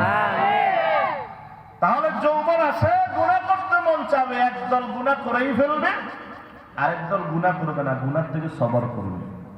এ মুসলমান আমার বাবা খেয়াল করেন, বান্দা যদি গুনাহ দেখিয়া গুনার থেকে সবর করে, আরে বাদান গুনাহ দেখিয়া যদি কয় না গুনাহ করতে পারবো না, আমি আমার মালিককে ভয় করি, যদি এমন কথা বলিয়া গুনার থেকে সবর করতে পারে, আল্লাহ তার গুনার থেকে বাঁচাইতে বলেন না পারে কি পারে না? এ মুসলমান আমার বাবা রাত্রিবেলা ঘুমাইছে, স্বপ্ন তোকে দেখতেছে সুন্দর সুদর্শন চেহারাওয়ালা এটা যুবক তার ঘরের চৌকাটের উপর দাঁড়ায় রয়েছে দরজার সামনে। যুবকটারে দেখিয়া ঘুমটা হারাম হয়ে গেল, ঘুম থেকে উঠিয়া গেল, মনের মানুষটারে পাওয়ার জন্য সকালবেলায় কত খোঁজা খুঁজলো পায় না। স্বপ্ন যোগে এত সুন্দর যুবক দেখেছি, এখন যেদিকে যায় শুধু মনের ভিতরে যুবকের কথা। ডানে তাকাইল যুবকটা দেখা যায় না, একটু তাকায় দেখে, বামে তাকাইল যুবককে দেখা যায় না, একটু তাকায়, বাজারে গেলে অলিতে গলিতে একটু তাকায়, আমার মনের মানুষের মতো কাউরে পাওয়া যায়নি। এরে বাজান তাকাইতে তাকাইতে দিন যায় রাত যায়, ঘুম নাই, খেয়াল করেন বাজান খানা নাই, সব বন্ধ হয়ে গেল। এবার কিছুদিন পরে হঠাৎ করে কানে আওয়াজ আসছে, মিশরের বাজারে সুন্দর একটা শিশু বিক্রি হইতেছে। খেয়াল করেন বাবা, আজ যে মিশরের বিবি দৌড় দিয়া সেখানে চলে গেল। এরে বাজান গিয়া দেখে মানুষগুলা ঘেরাও করে দাঁড়ায় রয়েছে, জায়গা দেও, ভিতরে আমি একটু দেখি শিশু একটা নাকি বিক্রি হইতেছে। ভিতরে ঢুইকা বাজান ওই শিশুর চেহারার দিকে নজরটা পড়ার সাথে সাথে বেহুশ হয়ে জমিনের ভিতরে পড়ে গেল। হোঁশ যখন ফিরে আসলো, মানুষ জিজ্ঞাসা করে আজ মিশরের বিবি সমস্যা কোথায়, তুমি বেহুশ কেন হয়ে গেলা? বলিও না, আমি আজ থেকে অনেক দিন আগে একটা আমার মনের মানুষের স্বপ্ন যোগে দেখছিলাম, স্বপ্ন যোগে দেখি আমার মনে ধরে গেছে তারে জীবন সঙ্গী বানানোর জন্য আমি বড় পাগল হয়ে গেছিলাম, কিন্তু আমি কোথাও তারে পাই নাই। দিনের বেলায় যেদিকে যাই তারে আমি খুঁজছিলাম, স্বপ্ন যোগে আর একবার দেখি কিনা চাইছিলাম, কিন্তু আমি কোনোদিন দেখি নাই। রাস্তাঘাটে এত হাঁটলাম খুঁজলাম পাইলাম না, বাজার ঘাটে হাঁটলাম খুঁজলাম পাইলাম না, আমি কত জায়গায় গেলাম চারদিকে তাকায় দেখলাম তারে পাইলাম না। আজকে যখন এই বাজারে আইসা আমি যখন এই শিশুর চেহারার দিকে নজরটা দিলাম, আমার মনে হইতেছে আমার স্বপ্ন যুগের ওই যুবকের চেহারা আর এই শিশুর চেহারার ভিতরে কোনো বেশ কম নাই, চেহারা এক হয়ে গেছে। সুবহানাল্লাহ। এই মুসলমান আমার বাবা শিশুটার নাম হলো ইউসুফ। ইউসুফ আল্লাহর বান্দা আদিজে মিশরের বিবি ইউসুফকে বাড়িতে নিয়ে গেল। এই বাজার লালন পালন করে চড়া দামে কিনিয়া বাড়িতে নিয়ে লালন পালন করতেছে। যখন যুবক হয়ে গেল, ইউসুফের চেহারা তো মারাত্মক সুন্দর, এত সুন্দর চেহারাওয়ালা আল্লাহ দুনিয়াতে বানায় রে বাজান। ইউসুফ আলাইহিস সালাতু ওয়াস সালামের চেহারা এত সুন্দর ছিল রে বাবা, যখন চেহারা টকবক করতেছে বাজান, চেহারা যুবক যখন যৌবনে টকবক করতেছে, এমন সময় জুলেখা একদিন ডাক দিয়া কয়, ইউসুফ রে আসো আমার মনের চাহিদা মিটাইয়া দাও।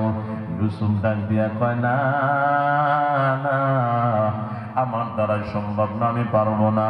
ইন্নী আখাফুল্লাহ, আমি আমার মালিকের ভয় করি, তোমার সঙ্গে আমি খারাপ কাজে লিপ্ত হইতে পারবো না। জুলাইখা ডাক দিয়া কয়, ইউসুফ যাইবা কই? দেখো না দরওয়াজায় তালা লাগাইয়া সব জানালা লাগাইয়া দিলাম, তালা চাবি আমার হাতে, তুমি যাইবা কোথায়? ইউসুফ তো বাবার নবী, দাদাও ছিল নবী, ইউসুফ নিজেও হবে নবী, তার দ্বারাই তো আল্লাহ এমন গুনাহ করাবেন না রে বাবা। এই জন্য ইউসুফকে আমি পারুম না, না পরে যাইবা কোথায়? দেখো না সব তারা লাগাইয়া চাবি আমার হাতে নিলাম। ইউসুফ এবার উপরের দিকে যোগাযোগ শুরু করে দিয়েছে, ওরে মালিক আমি তো গুনাহ করতে মন চাইতেছে না, আমার গুনাহ করতে মন চাইতেছে না, আমার জোর করিয়া গুনাহ করাইতে চাইতেছে, আল্লাহ বাঁচতে চাই। আল্লাহ কয় বাঁচাইয়া দিব, আপনার কোনো চিন্তা নাই। কেমনে বাঁচাবেন আল্লাহ? দরওয়াজায় তো তালা লাগানো। আল্লাহ কয় আপনি দৌড়ানো শুরু করেন, দরওয়াজার সামনে যান, যাওয়ার দায়িত্ব আপনার, বাকি কাজ করার দায়িত্ব আমার।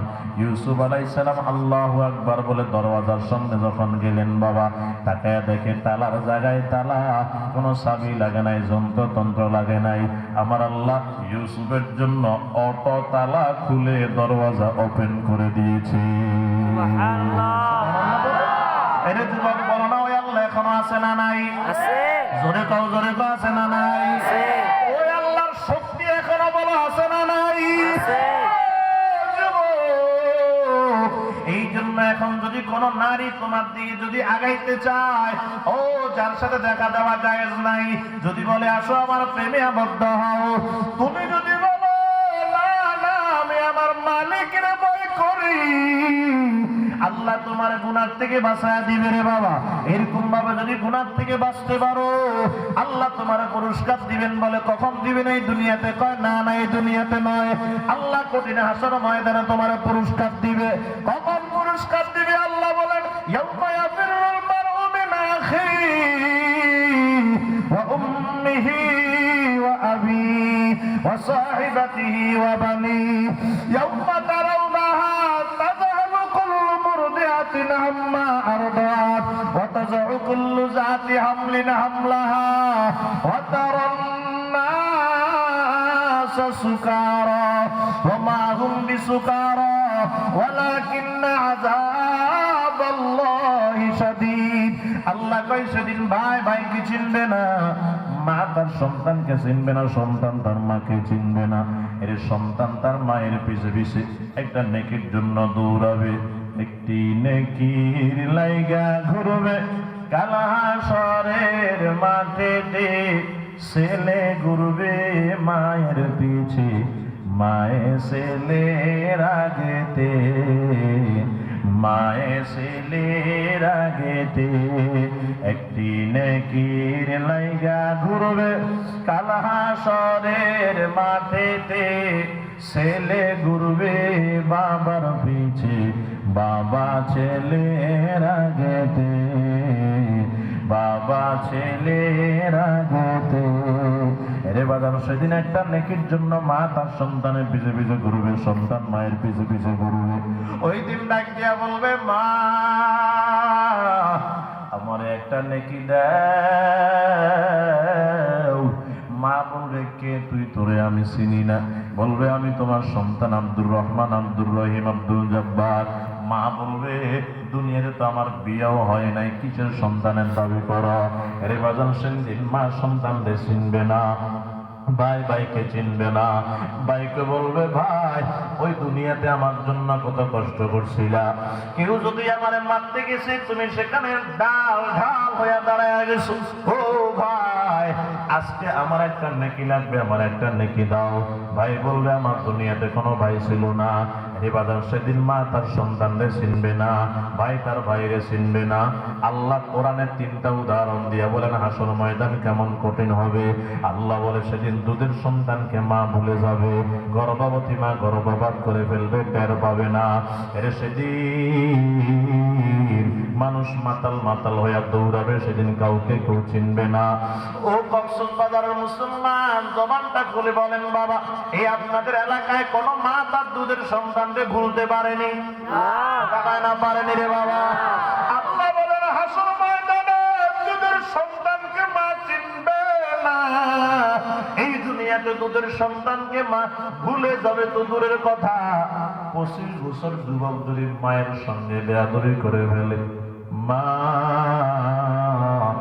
সন্তানের হাতে থপ্পড় খেয়ে ফেলল। নির্বাচন এলাকার মানুষ দেখি ওই সন্তানকে মারার জন্য যায়। মা যখন দেখে সন্তানকে মারার জন্য গেছে, মা মাঝখানে গিয়া দাঁড়ায়া যায়, মারলে তোরা আমারে মার, আমার সন্তানরে মারিস না। কই কেন? একটু আগে তো বেয়াদবি করলো। বলে বেয়াদবি করলেও তো এটা আমার বুকের মালিক, আমার কলিজার টুকরা সন্তান। তোমরা তো জানো না আমার এই সন্তানের জন্য আমি কত কষ্ট করেছি। আজকে কষ্ট দিলেও সন্তান আমাকে কষ্ট দিয়েছে, তোমরা কিছু করিও না। এরা যুবক ভাইরা খেয়াল করো, আজকে তো সুন্দরী একটা নারী পাইয়া, প্রেমিকা পাইয়া মারে ভুলিয়া গেছো। আজকে তো সুন্দর বিবি পাইয়া বাবারে ভুলিয়া গেছো। কথায় কথায় আসছে জন্য বলতেছি বাজানে একটু খেয়াল করে শোনা। অথচ তোমার এই মা তোমার জন্য কত কষ্ট করছে তুমি তো জানো না। আজকে তো আধুনিক যুগ, তুমি বিল্ডিং এর ভিতরে তোমার বিবিরে খাটের উপর নিয়া তোমার বিবিকে নিয়ে তুমি আরামে ঘুমাইতেছো, এরে গরমকালে তুমি ফ্যান চালাইতে আসো, এসি চালাইতে আসো, ঠান্ডার কালে তুমি হিটার লাগাইছো, গরম পানির ব্যবস্থা করছো। আজ থেকে 30 বছর আগে তোমার মা তো খাটও পায় নাই ঘুমানোর জন্য, তোমার মা তো বিল্ডিংও পায় নাই, তোমার মা ফ্যান পায় নাই, তোমার মা হিটার পায় নাই। ওই দিন তোমার মা শুধু জমিনের উপর, মাটির উপর ঘাস বিছাইয়া, কাটা বিছাইয়া ঘুমাইছিল। ওই কনকনে শীতের রাত্রে ঠান্ডা পানি দিয়া তোমার মা উযু করছিল। তুমি যখন ওরে বিছানার ভিতরে প্রস্রাব করে দিয়েছো, পায়খানা করে দিয়েছো, তোমার মা ঠান্ডার ভিতরে এই বিছানাপত্র গুলা কত কষ্ট করিয়া ধৌত করছিল। এর সন্তান শুধু তাই নয়, এই দুনিয়াতে আসার পরে কষ্ট করছিল কি তাই বলে? না না, শুধু তাই নয়, তুমি যখন তোমার মায়ের পেটের ভিতরে ছিলা, আমি আর তুমি যখন মায়ের পেটের ভিতরে 9 মাস বয়স আমাদের, আমার মা, তোমার মা উঠতে বলছে আল্লাহ, বসতে বলছে আল্লাহ, খাইতে গেলে খাইতে পারে নাই, ঘুমাইতে গেলে ঘুমাইতে পারে নাই। এর পরিবারের কাজ করতে করতে মা ক্লান্ত হয়ে যাইতো। ওই ফজরের নামাজের আগে যে উঠিয়া কাজ শুরু করতো, এ বাজার সারাদিন কাজ করতো, কে দেখে মার কষ্ট, মা উঠতে বলতো আল্লাহ, বসতে বলতো আল্লাহ, কেউ তো মায়ের দুঃখ চাওয়ার ছিল না। এ বাজার কিছু কিছু মা তো এমনও আছে, নতুন যখন শাশুড়ির বাড়িতে চলে আসলো, শাশুড়ি হুকুম করে দেয়, মা কাজ শুরু করে দেয়, কিছুই বলতে পারে না, যেটা করতে পারবে সেটাও করে, যেটা করতে পারবে না সেটাও ধরে। এরে বাজার, তুমি আর আমি তো মায়ের পেটে 9 মাস, মা উঠতে বলতে অনেক, উঠতে বসতে অনেক কষ্ট পায়, তারপরে পরিবারের সব কাজ সামলাইয়া বাজার পরিবারের সবার জন্য খানা জোগাড় করলো, খানা রান্না করিয়া ঘরের সবাই খানা খাইয়া বিশ্রামে চলে গেল। কিন্তু তোমার আমার মা ঘরের কাজের জন্য এখনো গোসল করতে পারে নাই। একদিকে মায়ের পেটটা ভারী, আর একদিকে মায়ের পেটে বড় ক্ষুধা, কাউকে লজ্জায় বলতেও পারে না মা, কাউকে না বলিয়া কিছু খাইতেও পারে না। বেলা 2টায় যখন মা গোসল করতে গেছে, গোসল করিয়া মা গোসল করে আসতে আসতে 3টা বেজে গেল।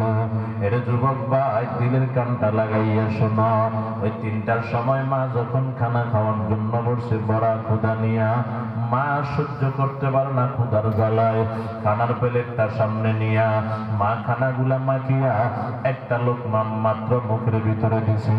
এমন সময় কত সন্তান আছে, মায়ের পেট থেকে মায়ের কলিজা বরাবর একটা লাথি মারিয়া দিছ।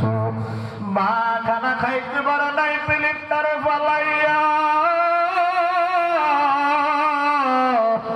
ওই বিছানায় গিয়া বালিশটারে মুখে নিয়া চোখের পানি নিয়ে মুখটা ভাসায়। এর বাজার মা তো নতুন বুঝে নাই, নতুন সন্তান পেটে নিয়েছে আর বুঝে নাই। কিছুক্ষণ পর মায়ের মনে হইতে যে প্রস্রাব করবে, মা প্রস্রাব খানায় যায়, দেখে না প্রস্রাব হয় না, আবার মা ঘরে চলে আসে, আবার প্রস্রাব খানায় যায়, আবার ঘরে চলে আসে, আবার প্রস্রাব খানায় যায়, মা তো বুঝে না। এরে বাজান ঘরের পরিবারের মুরব্বী আমার তোমার দাদি দেখা কয়, বৌমা এমন কেন কর? ডাক দিয়ে কয়, মা সহ্য করতে পারি না, আমার এখন ব্যথা শুরু হয়ে গেল। শাশুড়ি আম্মা ডাক দিয়ে কয়, বৌমা আমি বুঝতে পেরেছি, তুমি আর দৌড়াদৌড়ি করিও না, তুমি শুইয়া যাও, আমার নাতিনক্কার দুনিয়াতে আসার সময় হয়ে গেছে, তুমি আর দৌড়াইও না, ডাক্তার খবর দিই, ডাক্তার আসিয়া ঔষধ দিবে, স্যালাইন দিবে, তখন প্রসব বেদনা শুরু হবে। রে বাজান ঘরের দাদারে ডাক দিয়ে কয়, ঘরের মুরব্বী যান যান, আমাদের বৌমা কষ্ট করে, ডাক্তার খবর দেন। রে বাজান ডাক্তার আসিয়া যখন মায়ের হাতে স্যালাইনটা লাগাইয়া দিল, আমার মা যেই মা কোনোদিন জোরে আওয়াজ দিয়ে কথা বলতো না, আজকে প্রসব বেদনায় মা এত জোরে চিল্লায়, 2-4টা বাসা খবর করে দেয়, 2-4টা বাড়ি খবর করে দেয়, আশপাশের ঘরের মহিলারা দৌড় দিয়ে চলে আসে। এর বউ কেন এমন করে? তাকায় দেখে আমার মায়ের হুঁশ যেন হারায়া ফেলবে, এত জোরে চিল্লাই। বাজান চিল্লাইতে চিল্লাইতে একবার বলে, ও শাশুড়ি আম্মা আমার মাফ করিয়া দেন, অন্যায় করে ফেলেছি, কোনোদিন হয়তো আমার মাফ করিয়া দেন। একবার ডাক দেয়া কয়, স্বামী কই, একটা বছর ঘর সংসার করেছি, অন্যায় করে থাকলে আমার মাফ করিয়ে দেন, আমি যে মামলায় পড়েছি মনে হয় আমি আর দুনিয়ার জমিন চোখে দেখবো না গো স্বামী। রে বাজান কত কান্না করলো। একবার কয়, শাশুড়ি আম্মা একটা দাও দেন, ছুরি দেন, আমার গলায় চালাইয়া দিই, ছুরি চালাইলে এত কষ্ট হবে না, সন্তান প্রসব করতে যত কষ্ট হয়। এ বাজান শাশুড়ি আম্মা ডাক দেয়া কই, বৌমা দোয়া ইউনুস পড়ো, মা হইতে গেলে এমন কষ্ট করা লাগে। এরে বাজান দুনিয়ার মানুষগুলো আমার মায়ের দিকে তাকায় রয়েছে, আমার মা যেন যুদ্ধ করা শুরু করলো। এরে একদিন দুই দিন অনেক দিন লম্বা টাইম কষ্ট করা লাগছে রে বাবা। এখনকার জমানায় তো সিজার করে কোনো কষ্ট নাই। আজ থেকে 30 বছর আগে তোমার জন্মের সময় খবর নেও, ওই সময় তো সিজারের ব্যবস্থা ছিল না। ওই সময় একদিন এক রাতও কষ্ট করা লাগছে মা। এত কষ্ট করার পর শেষ পর্যন্ত মায়ের পেট থেকে তুমি আর আমি মায়ের কলিজা বরাবর একটা লাথি মায়েরা দুনিয়ার জমিনে চলে আসছি রে বাবা। আমার মা, তোমার মা 3 ঘন্টা পর্যন্ত বেহুশ হয়ে জমিনে পড়েছিল। এরে আমি আব্দুর রহমান যখন দুনিয়াতে আসছি, আশপাশের মহিলারা দেখে বলছিল, সন্তান তো সুন্দর হবে না, কালো হবে, চেহারাটা তেমন ভালো হবে না। মানুষ হয়তো আমার চেহারা দেখিয়ে তিরস্কার করেছিল, কিন্তু আমার মা বেহুশ থেকে যখন হোশে আসলো রে বাবা, আমার কালো দেহটা হাতের ভিতরে নিয়ে আমার কালো 2টা গালে 2টা চুমু দিয়ে জীবনের সব দুঃখ দূর করে ফেলেছে। কথা বলেন ঠিক কিনা? এরে যুবক, আজকে বুঝতেছো না মা তোমার নিয়ে কত কষ্ট করছে। ওই আল্লাহর কসম করে বলতেছি, এরে বাজান আমি হানিস হব না, আমি কাফারা দেওয়া লাগবে না। এই দুনিয়ার জমিনে সন্তানকে প্রসব করতে গিয়ে কত মা দুনিয়ার জমিন থেকে বিদায় হয়ে গেছে রে বাবা। প্রমাণ লাগলে আমার কাছ থেকে নিয়ে নিও রে বাবা। ওয়াল্লাহি বিল্লাহি তাল্লাহি, আল্লাহর কসম করে বলতেছি বাজান, বিশ্বাস করার জন্য। আমার পাশের বাড়ি এক সম্পর্কিত চাষি হয় রে বাজান, সন্তান প্রসব করবে, ঘরে বাড়িতে অনেক চেষ্টা করছে, হয় নাই। শেষ পর্যন্ত আমাদের ফেনীর একটা ক্লিনিকে ভর্তি করাইলো। রে বাজান সিজার করলো। ডাক্তার কয় সন্তান এমনি হবে না, সিজার করা লাগবে। সিজার করলো। মা তো বেহুশ ছিল রে বাবা। যখন মা হোশের ভিতরে আসলো, মা ডাক দিয়া আমার বাসাদন আমার সন্তানটা একটু আমার বুকের উপরে উঠে দাও। মা তো উঠিয়া বসতেও পারে নাই রে বাবা। ওই শোয়ার ভিতরে মায়ের বুকের উপর সন্তানটা উঠিয়া দিলেন। মা 2টা হাত দিয়া সন্তানের বাহুটা ধরিয়া ওই 2 গেলে 2টা চুমু দিয়া চোখ খুঁজে বন্ধ করছে। মা জীবনের জন্য আর চোখ খোলে না। এরে বাজার সন্তান এটা এখনো আছে মা অন্ধকার কবরে। এরে যুবক, এই জন্য মনকে বুঝাও, আজকে যার জন্য পাগল হইছো, বিবির জন্য পাগল হইছো, তুমি যদি ইন্তেকাল করে ফেলো, তোমার বিবি কয়েকদিন আর এক জায়গায় বিবাহ বসার জন্য পাগল হয়ে যাবে। তুমি যদি অসুস্থ হইয়া ঘরে 2 বছর পরে থাকো, তোমার বিবি তোমারে ছাড়িয়ে চলে যাবে। কিন্তু তুমি যদি মৃত্যুবরণ করো, তোমার মা তোমার মায়ের মৃত্যু পর্যন্ত তোমার ভুলবে না। আজকে অসুস্থ হইয়া ঘরে পরে থাকলে তোমার মা বলবে, আল্লাহ আমার সন্তানের রোগগুলো আমার দিয়ে দাও, সন্তানরে ভালো করে দাও। ও যুবক ভাই, মা বাবা এত অমূল্য বহুমূল্য সম্পদ রে বাবা। এই জন্য মা বাবার মনে কষ্ট দিও না রে বাবা। মা বাবা যেমনে খুশি থাকে তুমি কষ্ট পাইলেও তুমি তেমনে চলিও রে বাবা।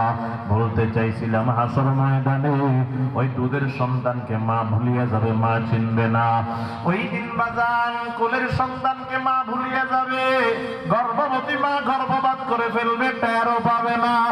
ওই দিন মানুষ মদ পান করলে, গাঁজা সেবন করলে যেমন মাতাল হয়, নেশাগ্রস্ত হয়ে যায়, এরে বাজান নেশাগ্রস্তের কারণে যেমন মাতাল হয়ে যায়, ওইরকম ভাবে হাসর ময়দানে মানুষ মাতাল মাতাল হয়ে দৌড়াবে, কাউকে সেদিন কেউ চিনবে না রে বাবা। আল্লাহর পয়গম্বর বলেন এমন হালাত হবে, আল্লাহ পাক রব্বুল আলামিন ডাক দিয়া বলবেন, ও 9,30,00,000 মাইল দূরের সূর্য, দুনিয়াতে বান্দারে 9,30,00,000 মাইল দূর থেকে আলো দিয়েছো, তাও নকল তাপ, আসল তাপ দেও নাই। এই নকল তাপ পাইয়া কত বান্দা মাথায় ফাঁক দিয়ে জমিনে পড়ে গেছে। আজকে সূর্য তুমি 9,30,00,000 মাইল দূরে থাকবা না, আজকে বান্দার মাথার 1 বিঘা উপরে চলে আসো, আসিয়া তোমার ভিতরে যত তাপ আছে সব তাপগুলা ছেড়ে দাও। এরে বাজান সূর্য তার 70টা চেম্বার মুখ দিয়া যখন আসল তাপ যখন ছেড়ে দিবে রে বাবা, সূর্যের তাপে মানুষের মাথার মগজগুলা টকবক করে পড়তে থাকবে, কানের ছিদ্র আর নাকের ছিদ্র দিয়া মোমের মতো বেয়ে বেয়ে পড়তে থাকবে রে বাবা। আল্লাহর পয়গম্বর বলেন সেদিন সূর্যের তাপের কারণে হাসরের জমিনটা তামা তামা হয়ে যাবে, উপরের দিক থেকে নামবে আগুন, নিচের দিক থেকে উঠবে আগুন। আল্লাহর পয়গম্বর বলেন গরমের কারণে কারো কারো ঘাম হবে হাঁটু পর্যন্ত, কারো কারো ঘাম হবে নাভি পর্যন্ত, কারো কারো ঘাম হবে সিনা পর্যন্ত, আবার কেউ কেউ ঘামের ভিতরে বাসতে থাকবে রে বাবা। কোন কিনারে নাই ঘামের সাগর। আল্লাহর পয়গম্বর বলেন সেদিন আর কেউ ছায়া পাইবে না, বসার জায়গা পাইবে না, উপর থেকে ছায়া পাইবে না। আল্লাহর রাসূল হাদিসের ভিতরে বলেন সাবাতুন ইউদিল্লুহুমুল্লাহু ফি জিল্লিহি ইয়াওমা লা জিল্লা ইল্লা জিল্লু ওয়া রাজুলুন দাআতহু যাতু মানসিবিন ওয়া জামালিন ফাকালা ইন্নী আখাফুল্লাহ। আল্লাহর পয়গম্বর বলেন ওই দিন আল্লাহ 7 প্রকারের মানুষকে ডাক দিবেন, তাদের ভিতরে এক প্রকার হবে ওয়া রাজুলুন দাআতহু যাতু মানসিবিন ওয়া জামালিন ফাকালা ইন্নী আখাফুল্লাহ। এমন যুবক যারা দুনিয়ার জমিনে কোনো উচ্চ বংশীয় সুন্দরী নারী বলছিল আসো আমার মনের চাহিদা মিটায়া দাও, যুবক বলছে ইন্নী আখাফুল্লাহ। এমন যুবকদেরকে আল্লাহ সেদিন ডাক দিবেন। আল্লাহ পাক বলবে যুবক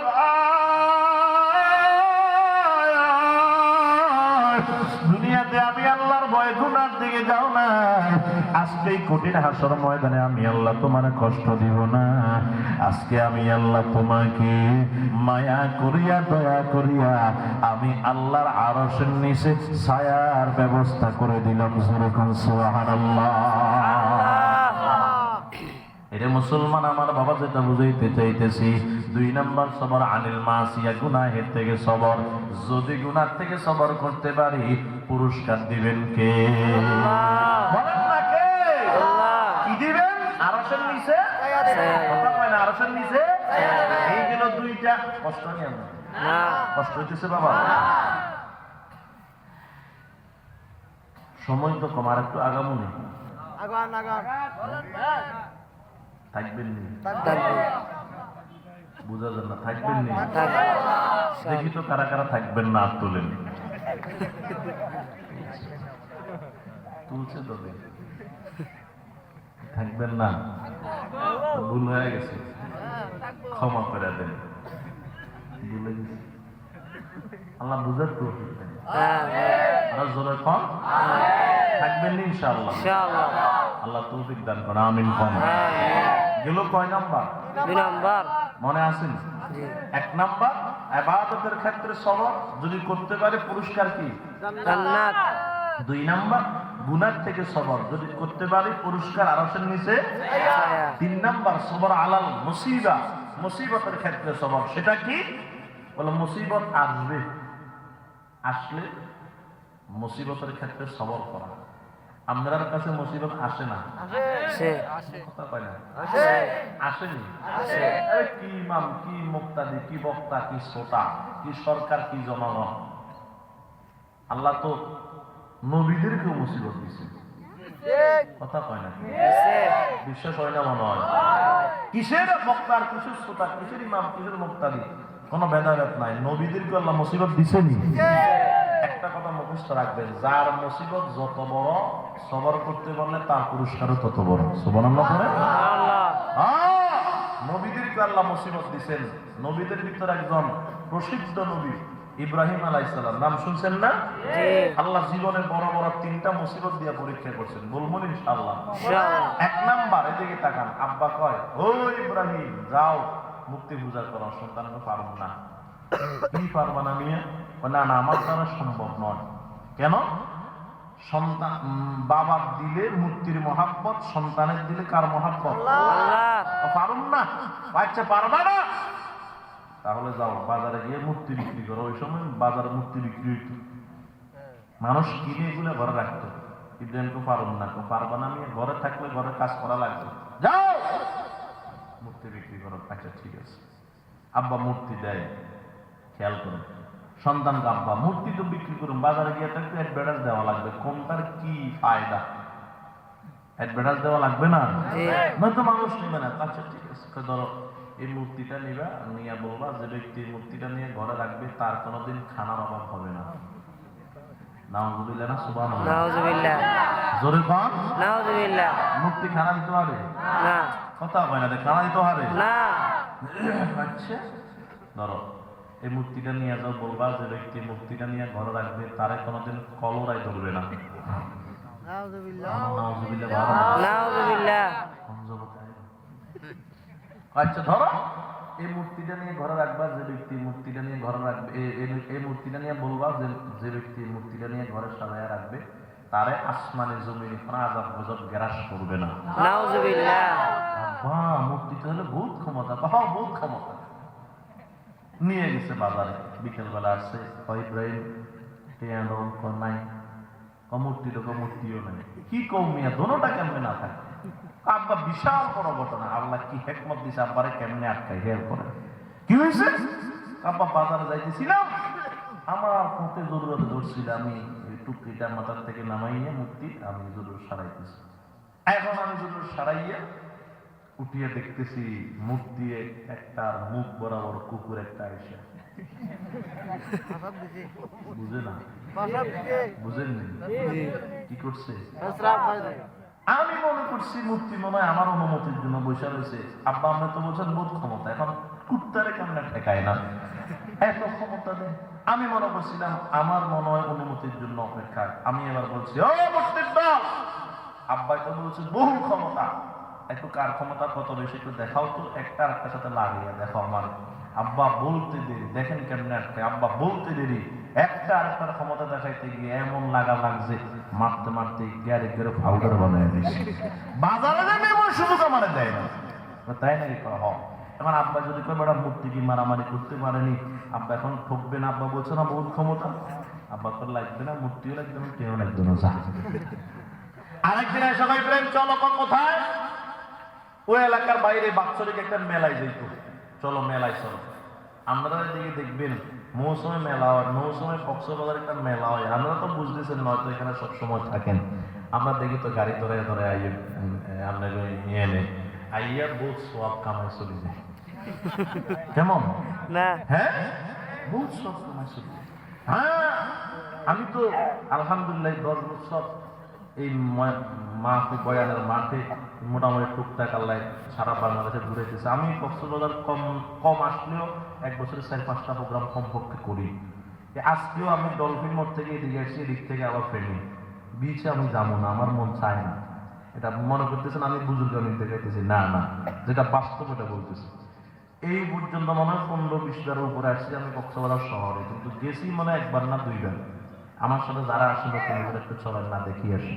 আমি আল্লাহর সাক্ষী রেখে বলতেছি, প্রথম একদিন যাইয়ে আমার দেখার হাঁস মেটে গেছে, যে উলঙ্গপনা এখানে চলতেছে দেখার সুযোগ আর নাই। আমি যাই না, যাওয়ার সুযোগ নাই। আজকেও আমি মাহফিল কমিটির একজনে বলছি এখানে কি আছে, আমি তো কিছু দেখি না এখানে। কিন্তু এখানে সারা বাংলাদেশ থেকে লোক আসে। কথা কম আসে না? আসে মানে সারা বাংলাদেশ থেকে লোক আসে, একটু কক্সবাজার যাইতেছে। তো ওইটা আর কি সবাই এলাকার বাইরে মেলায় যেত। ইব্রাহিম আলাইহিস সালাম কয় তুমিও শোনো। আব্বা ইন্নী সাকিম, হ্যাঁ অসুস্থ। কি অসুস্থ? লম্বা পথ আমি শুধু গেলাম না। অসুস্থ কি ধরনের অসুস্থ বললাম না। এদিকে দেখো আমি অসুস্থ, আমি যাইতে পারলাম না। আচ্ছা ঠিক আছে, যেহেতু তুমি অসুস্থ তুমি থাকো, আমরা যাই। সবাই এলাকার বাইরে মেলায় গেছে। ইব্রাহিম আলাইহিস সালাম কয় ব্যাগ তো গেল গই, এখন এলাকার যে একটা মূর্তির ঘর আছে নিয়ে তো একটু দিয়ে এবার দরকার আছে। গেছে নিয়ে একটা লাকড়ি নিয়ে যাইয়ে দেখে সুবহানাল্লাহ কতগুলার পাশা দিয়ে গোসা ঢুকাইয়া খাড়া করে রাখছে, কতটার পাশা দিয়ে ঘাস দেখা যাচ্ছে। এই লম্বা ঘটনা।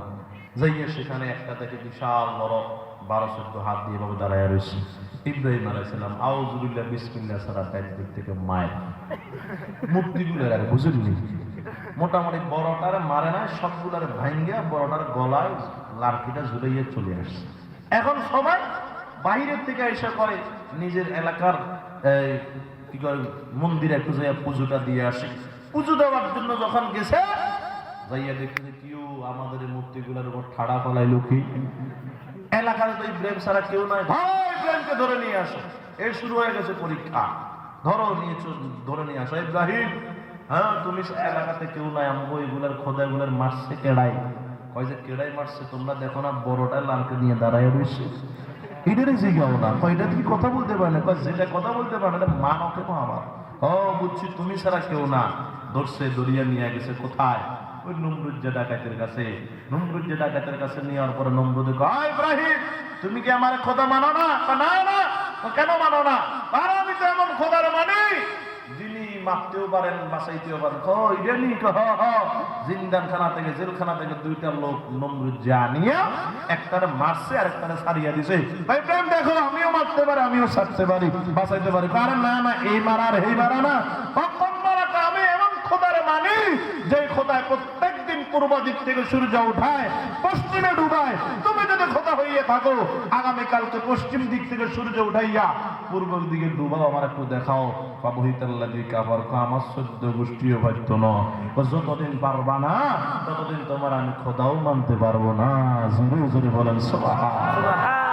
মুসলমান আমার বাবা, 1 নম্বর পরীক্ষা শুরু হয়ে গেল।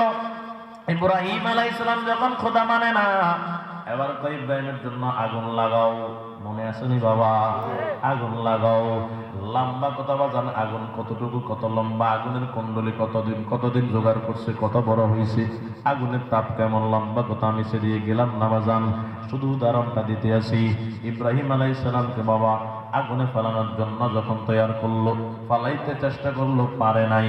শেষ পর্যন্ত লম্বা কথা উলঙ্গ নারী দিয়ে বাজার আনার পরে এবার ইব্রাহিম আলাইহিস সালামকে সরকা ঘুরাইয়া আগুনের ভিতরে ফেলাইয়া দিছে রে বাবা।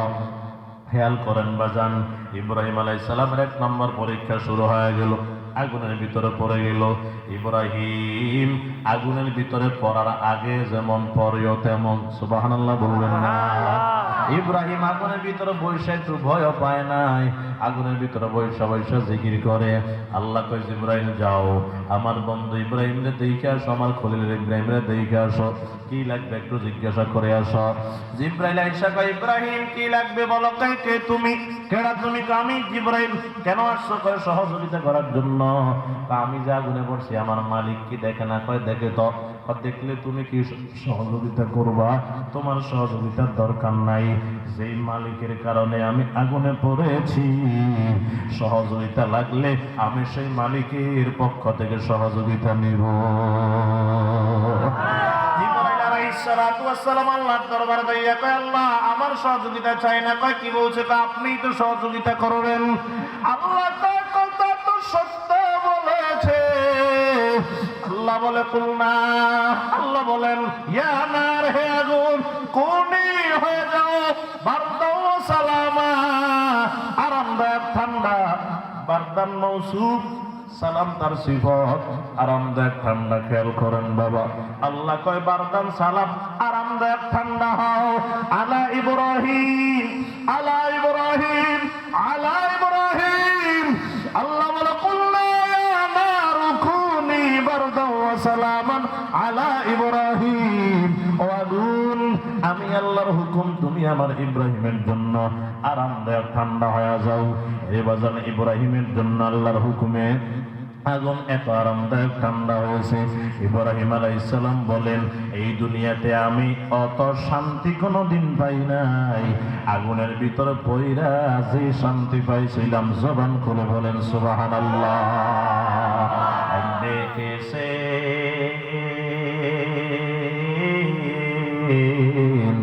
ইব্রাহিম নবী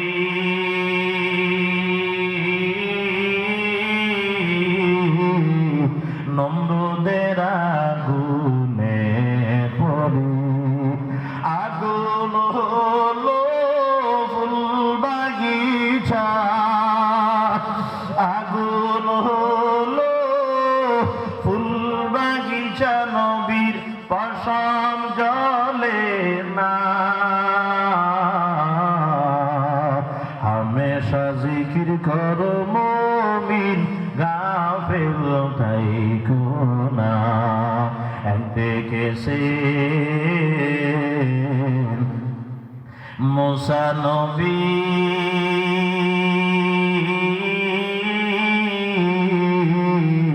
তুর পাহাড়ে গেছেন চলি, খোদার নূরে পাহাড় জ্বলে,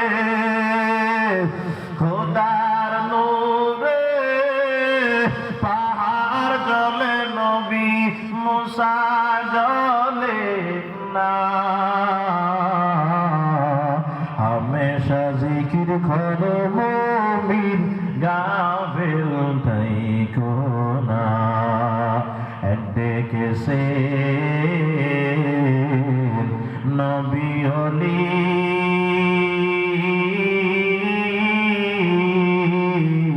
খোদার সাথে গেছেন মিলি, দিয়াছিলেন পর্দা খুলি, আল্লাহু আকবার, দিয়াছিলেন পর্দা খুলি, মাবুদ রব্বানা।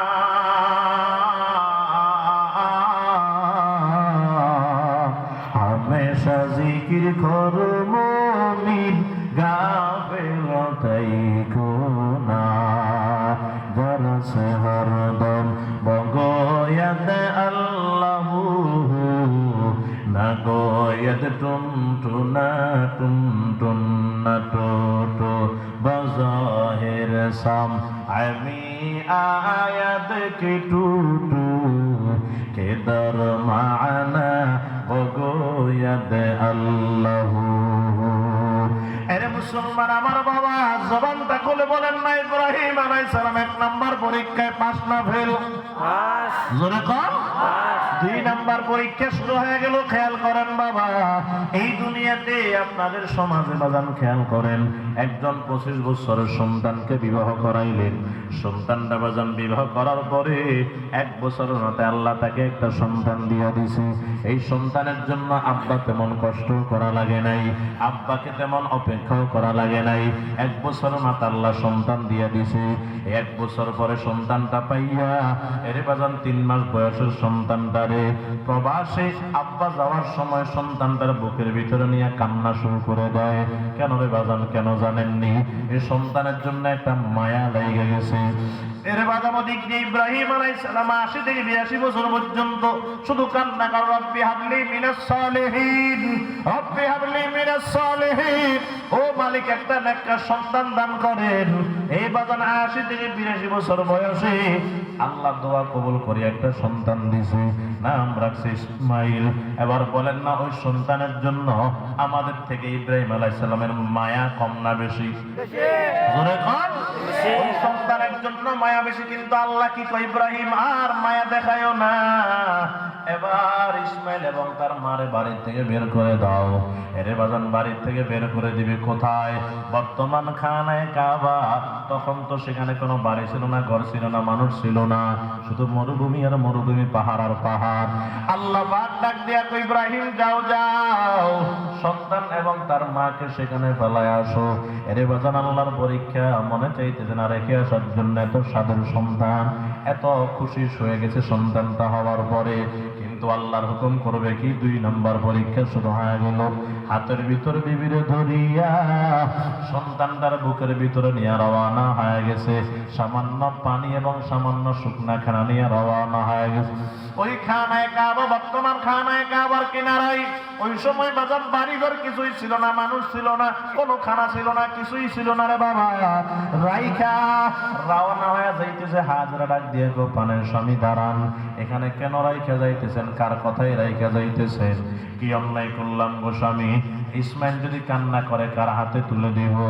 স্বামী ডাক দিয়া, ইব্রাহিম আলাইহিস সালাম ডাক দিয়া কয়, বিবি আমি আমার মন মতো রাইখা যাই না, আল্লাহ হুকুম করছে এই জন্য রাইখা যায়, অসুবিধা নাই, আমি চলে যাইতেছি। হাজরা ডাক দিয়া কয়, যান যান, যদি আল্লাহ বলে আপনি চলে যান, যত সমস্যা হবে আমি হাজরার দিন সাক্ষী দেই, সব সমস্যার সমাধান করবেন আমার আল্লাহ। ইব্রাহিম আলাইহিস সালামের যাইতে মন চায় না, বাজান কলিজার টুকরা সন্তানদের রাখিয়ে যাইতে মন চায় না, কিন্তু হুকুম তো আমার আল্লাহর। রওনা হয়ে গেছে, কান্না করতে মন চায়, কান্না করে না। ইসমাইল হাজরা যদি এর কান্না করলে, ইব্রাহিম কান্না করলে হাজরার মন ভেঙে যাবে, এই জন্য কান্না না করিয়া রওনা হয়ে গেছে। একটু যাইয়া আর সহ্য করতে পারে নাই রে বাবা, ওই পাহাড়ের গোড়ায় বসিয়ে 2টা হাত তুলে আবার কান্না করে, রব্বানা ইন্নী আসকানতু মিন যুররিয়াতি বিওয়াদিন গায়রি জি যারইন ইনদা বাইতিকাল মুহাররম রব্বানা লিয়ুকিমুস সালাহ ফাজআল আফইদাতাম মিনান নাসি তাহবি ইলাইহিম ওয়ারযুকহুম মিনাস সামারাত লাআল্লাহুম ইয়াশকুরুন।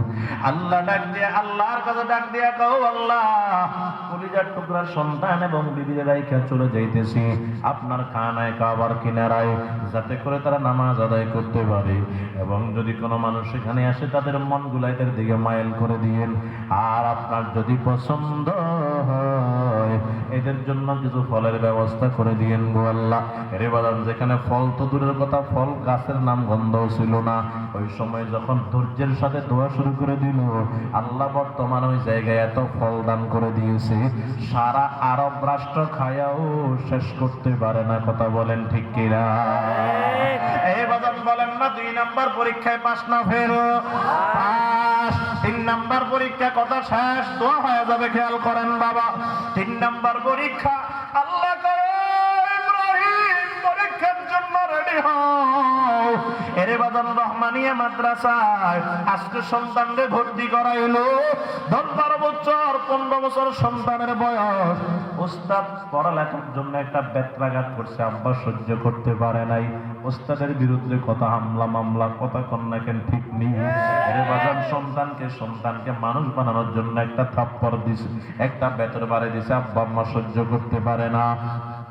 মা সারাদিন সন্তানটার লালন পালন করিয়া 3-4 বছরের সন্তান মাকে বারবার বিরক্ত করার পরে মা রাগ হয়ে একটা পেটের উপর থাপ্পড় লাগাইয়া দিল। রাত্রে যখন ঘুমাইতে যায়, মা পিঠের জামাটা উল্টাইয়া দেখে, বিকাল বেলায় যে থাপ্পড় দিলাম দাগ হয়ে গেল কিনা। যদি দেখে দাগ হয়ে গেছে, মা জিব্বায় কামড় দিয়া চোখের পানি ফেলাইয়া কান্না করে, আল্লাহ কি করলাম, সন্তানের পেটে আমি দাগ ফেলাইয়া ফেললাম। এরে বাজান, সন্তানরে উস্তাদ একটা বেত্রাঘাত করলে আমরা সহ্য করতে পারি না, মা নিজে একটা থাপ্পড় দিয়ে সহ্য করতে পারে না। কত আব্বা আছে সন্তানরে জোর করিয়া পেটিয়া মাদ্রাসায় দিয়ে আসিয়া বাড়িতে এসে আবার কান্না করে বসে বসে সহ্য করতে পারে না। আর ওদিক দিয়া আল্লাহ কয়, ইব্রাহিম যাও, তোমার সন্তানদের এবার তুমি নিজ হাতে জবাই করে দাও। এর বাজানে তো আদরের সন্তান মাত্র 10 থেকে 12 বছর বয়স, কেউ কয় 12 থেকে 13 বছরের বয়স। এই সন্তানদের জবাই করার জন্য আল্লাহ হুকুম দিয়ে দিছে। কত বড় মারাত্মক পরীক্ষা হইতে পারে রে বাবা। ইব্রাহিম আলাইহিস সালাম সুরিয়ার রশি নিয়ে রওনা হয়ে গেল। ও ইসমাইল তোমার নিয়ে আল্লাহর দাওয়াতে যাব। এর বাজার সন্তান তো বুঝে নাই, মনে করছে আব্বাই দাওয়াতে নিয়ে যাইতেছে। হাজেরা আমার ইসমাইলকে সুন্দর করে সাজাইয়া দেও। মাও বুঝে নাই সন্তানকে জবাই করতে নেবে, মাও মনে করছে দাওয়াতে নিয়ে যাও। এর বাজার সুন্দর করে সাজাইয়া সন্তান আব্বার সঙ্গে রওয়ানা হয়ে গেল। ফালাম্মা বালাগা মা'হু সা'য়া ক্বালা ইয়া বুনাইয়া ইন্নী আরা ফিল মানাম আন্নী আযবাহুকা ফানজুর মাযা তারা। বাজারে জবাইয়ের জায়গায় নিয়া সন্তানকে ডাক দিয়া, আব্বারে তোরে এখানে কেন আনছি জানোস নি? কয় না বাজান জানি না। ইন্নী আরা ফিল মানাম, আমি স্বপ্নে দেখেছিলাম আন্নী আযবাহুকা, তোরে আমি জবাই করতেছি। ফানজুর মাযা তারা, তোর কি মতামত একটু খুলিয়া বল। সন্তান ডাক দিয়ে কয় ইয়া আবাতি ফাআল মা তুমার, ও আব্বা আপনার মনে যা আছে আপনি তা করেন, কোনো অসুবিধা নাই। এই বাজান গো, যদি আসার আগে যদি বাড়িতে একবার বলতেন, আমি আমার দুঃখিনী মারে একবার সালাম জানাই আসতে পারতাম। এর বাজান সেই দুঃখটা আমার মনে রয়ে গেল। ও আব্বা জান, আপনি তো জানেন না আমার মা আমার নিয়ে কত কষ্ট করেছে। ওই সামান্য শুকনা খানার পানি দিয়া যখন খানায় কাবার কিনারায় রেখে গেছিলেন মরুভূমিতে, আমার মা যখন খানায় গুলা খাইয়া শেষ করে ফেলেছে, মায়ের স্তন শুকায় গেছে। আমি দুধের জন্য কত টানা টানলাম, মায়ের স্তনের ভিতরে এক ফোঁটা দুধ নাই। যখন আমি দুধের জ্বালায় কান্না করি, ক্ষুধার জ্বালায় দুধের জন্য কান্না করি, আমার মা কান্না সহ্য করতে না পারিয়া মায়ের জিহ্বাটা আমার মুখের ভিতরে ঢুকায় দিছে। আমি মায়ের জিহ্বাটা চুষতে চুষতে শুকায় ফেলছি, এক ফোঁটা লালাও নাই। এবার যখন কান্না করি, আমার মা একটা সাফার দিকে তাকাই, দেখে পানি, সেখানে গিয়ে দেখে না পানি নাই। আবার মারওয়ার দিকে তাকায় দেখে পানি না, সেখানে গেলে দেখে পানি নাই। আমার মা পাগলের মতো দৌড়ায়, চিৎকার দিয়ে কান্না করে বলে, ও মালিক, আমার সন্তানকে আমার সামনে না খায় মারা যাবে গো আল্লাহ। আয় আল্লাহ, সহ্য করতে পারবো না, সন্তানের জন্য খানার ব্যবস্থা করে দেন। ওই দিন আমি কান্না করি, আমার মা কান্না করে। আমার আর আমার মায়ের কান্না সহ্য করতে না পারিয়া আল্লাহ আমার পায়ের কিনারায় পানির ফোয়ারা জারি করে দিছে। সেখান থেকে আমি বাঁচলাম গো বাবা। আজকে যদি আমার মা শুনে আপনি আমার গলায় ছুরিটা চালাইয়া দিছেন, আমার মা তো পাগলের মতো হয়ে যাবে। আমার মার বলিয়ে আমার মা যেন অধৈর্য না হয়, আমার মাকে বইলা দিন, আল্লাহ যদি কবুল করে নেয়, আমি আমার মায়ের সঙ্গে আল্লাহর জান্নাতে দেখা করব। ও আব্বা জান, আর দেরি করবেন না, আপনি আমার গলায় ছুরি চালায়া দেন।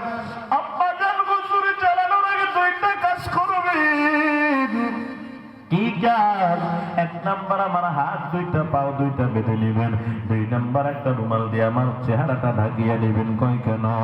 ছুরি চালানোর সময় যদি আমি ব্যথা পাইয়া হাত পাও নাড়াই, আপনার শরীরের সাথে লাগলে বড় বেয়াদবি হয়ে যাবে। এই জন্য আমার হাত পাও গুলো মজবুত করে বেঁধে নেন। দুই নাম্বার, যখন আপনি আমার চেহারার দিকে তাকাইয়া যখন আমার গলায় ছুরিটা চালাবেন, যদি আপনার দুই চোখ আর সন্তানের দুই চোখ এক হয়ে যায়, মায়ের কারণে হয়তো ছুরি চালানো বন্ধ হয়ে যাবে। ও আব্বা জান, এই জন্য চেহারাটা ডাকিয়া নেন। আব্বা চেহারা ডাকিয়া হাত পাও দুইটা এরে বাজান ভাম দিয়া, এবার আব্বা চেহারার দিন গলার ভিতরে ছুরিটা চালাইয়া দিল। আল্লাহ ডাক দেয়া কয়, ছুরিটা চলবা, খবরদার ইসমাইলের গলা কাটতে পারবা না। ও ছুরি, তুমি তো জানো না আমার ইসমাইলের কপালে আখেরি জামানার নবীর নূর গুলা ভাসতেছে। এই ছুরি চলবা না, চলবা না, তুমি ছুরি আজকে আমার ইসমাইলের গলা জবাই করতে পারবা না। আল্লাহ পাক রব্বুল আলামিন বলে, ফেরেশতারা তাকায়া দেখো, আমার ইসমাইল আমাকে ইব্রাহিম কি পরীক্ষা শুরু করে দিল। আমি আল্লাহ সহ্য করতে পারি না, যাও যাও আমার ইসমাইলের জায়গায় জান্নাতি একটা জন্তু শোয়া দাও। জান্নাতি জন্তু শোয়া দিলেন। ইসমাইল দাঁড়ায় গেল, আল্লাহর কাছে আব্বা কান্না করে, আল্লাহ ইসমাইলকে জবাই করতে পারি নাই, আপনি কি রাগ হয়ে গেলেননি? আল্লাহ কয়, না না না, আমি আল্লাহ রাগ করি নাই। বাড়িতে গিয়া দেখো না হাজেরা কেমনে কান্না করে। হাজেরার কান্নায় আকাশ পাতাল ভারী হয়ে গেল, আমি আল্লাহ সহ্য করতে পারি নাই। যাও যাও, আমি আল্লাহ যে জান্নাতি জন্তুটা দিলাম এটা আমার হাজেরার জন্য হাদিয়া নিয়ে বাড়িতে চলে যাও। যেরকম সুবহানাল্লাহ। এর বাজান মুসিবত আসবে যদি সবর করতে পারি। 3 নম্বর পরীক্ষার ফলাফল, 3 নম্বর রেজাল্ট। এর পুরস্কারটা বুঝে নেন। আল্লাহ বলে, ইন্নামা ইউআফফাস সাবিরুনা আজরাহুম বিগাইরি হিসাব। আল্লাহ বলেন, বান্দা যদি মুসিবত পাইয়া যদি সবর করতে পারো, আমি আল্লাহ বিনা হিসাবে তোমাদেরকে পার করে দিব। জবান থাকলে বলেন সুবহানাল্লাহ। এই জন্য বাজান চাইবো কার কাছে? জোরে কন। একদম লাগবে কয়টা? 1 নাম্বার সবর, 2 নাম্বার নামাজ। সবর 3 প্রকার। বাজানার কথা বলতে পারলাম না, সময় শেষ। এই জন্য 1 নাম্বার ইবাদতের ক্ষেত্রে সবর করব, 2 নাম্বার গুনাহের থেকে সবর করব, 3 নাম্বার মুসিবতের ক্ষেত্রে সবর করব। এ সবর এবং নামাজ দিয়া আল্লাহর কাছে চাইব কারা কারা 2টা হাত আল্লাহরে দেখায়া দেন। দেখান দেখান, আল্লাহকে হাত দেখান। আল্লাহ আপনার বান্দার আল্লাহ আপনার কাছে চাবে, নামাজ দিয়ে সবর দিয়ে ওয়াদা করেছে। আল্লাহ নামাজ আদায় করার তৌফিক দেন, গুনাহ থেকে সবর করার তৌফিক দেন, মুসিবতের সময় সবর করার তৌফিক দান করেন। বলেন আমিন।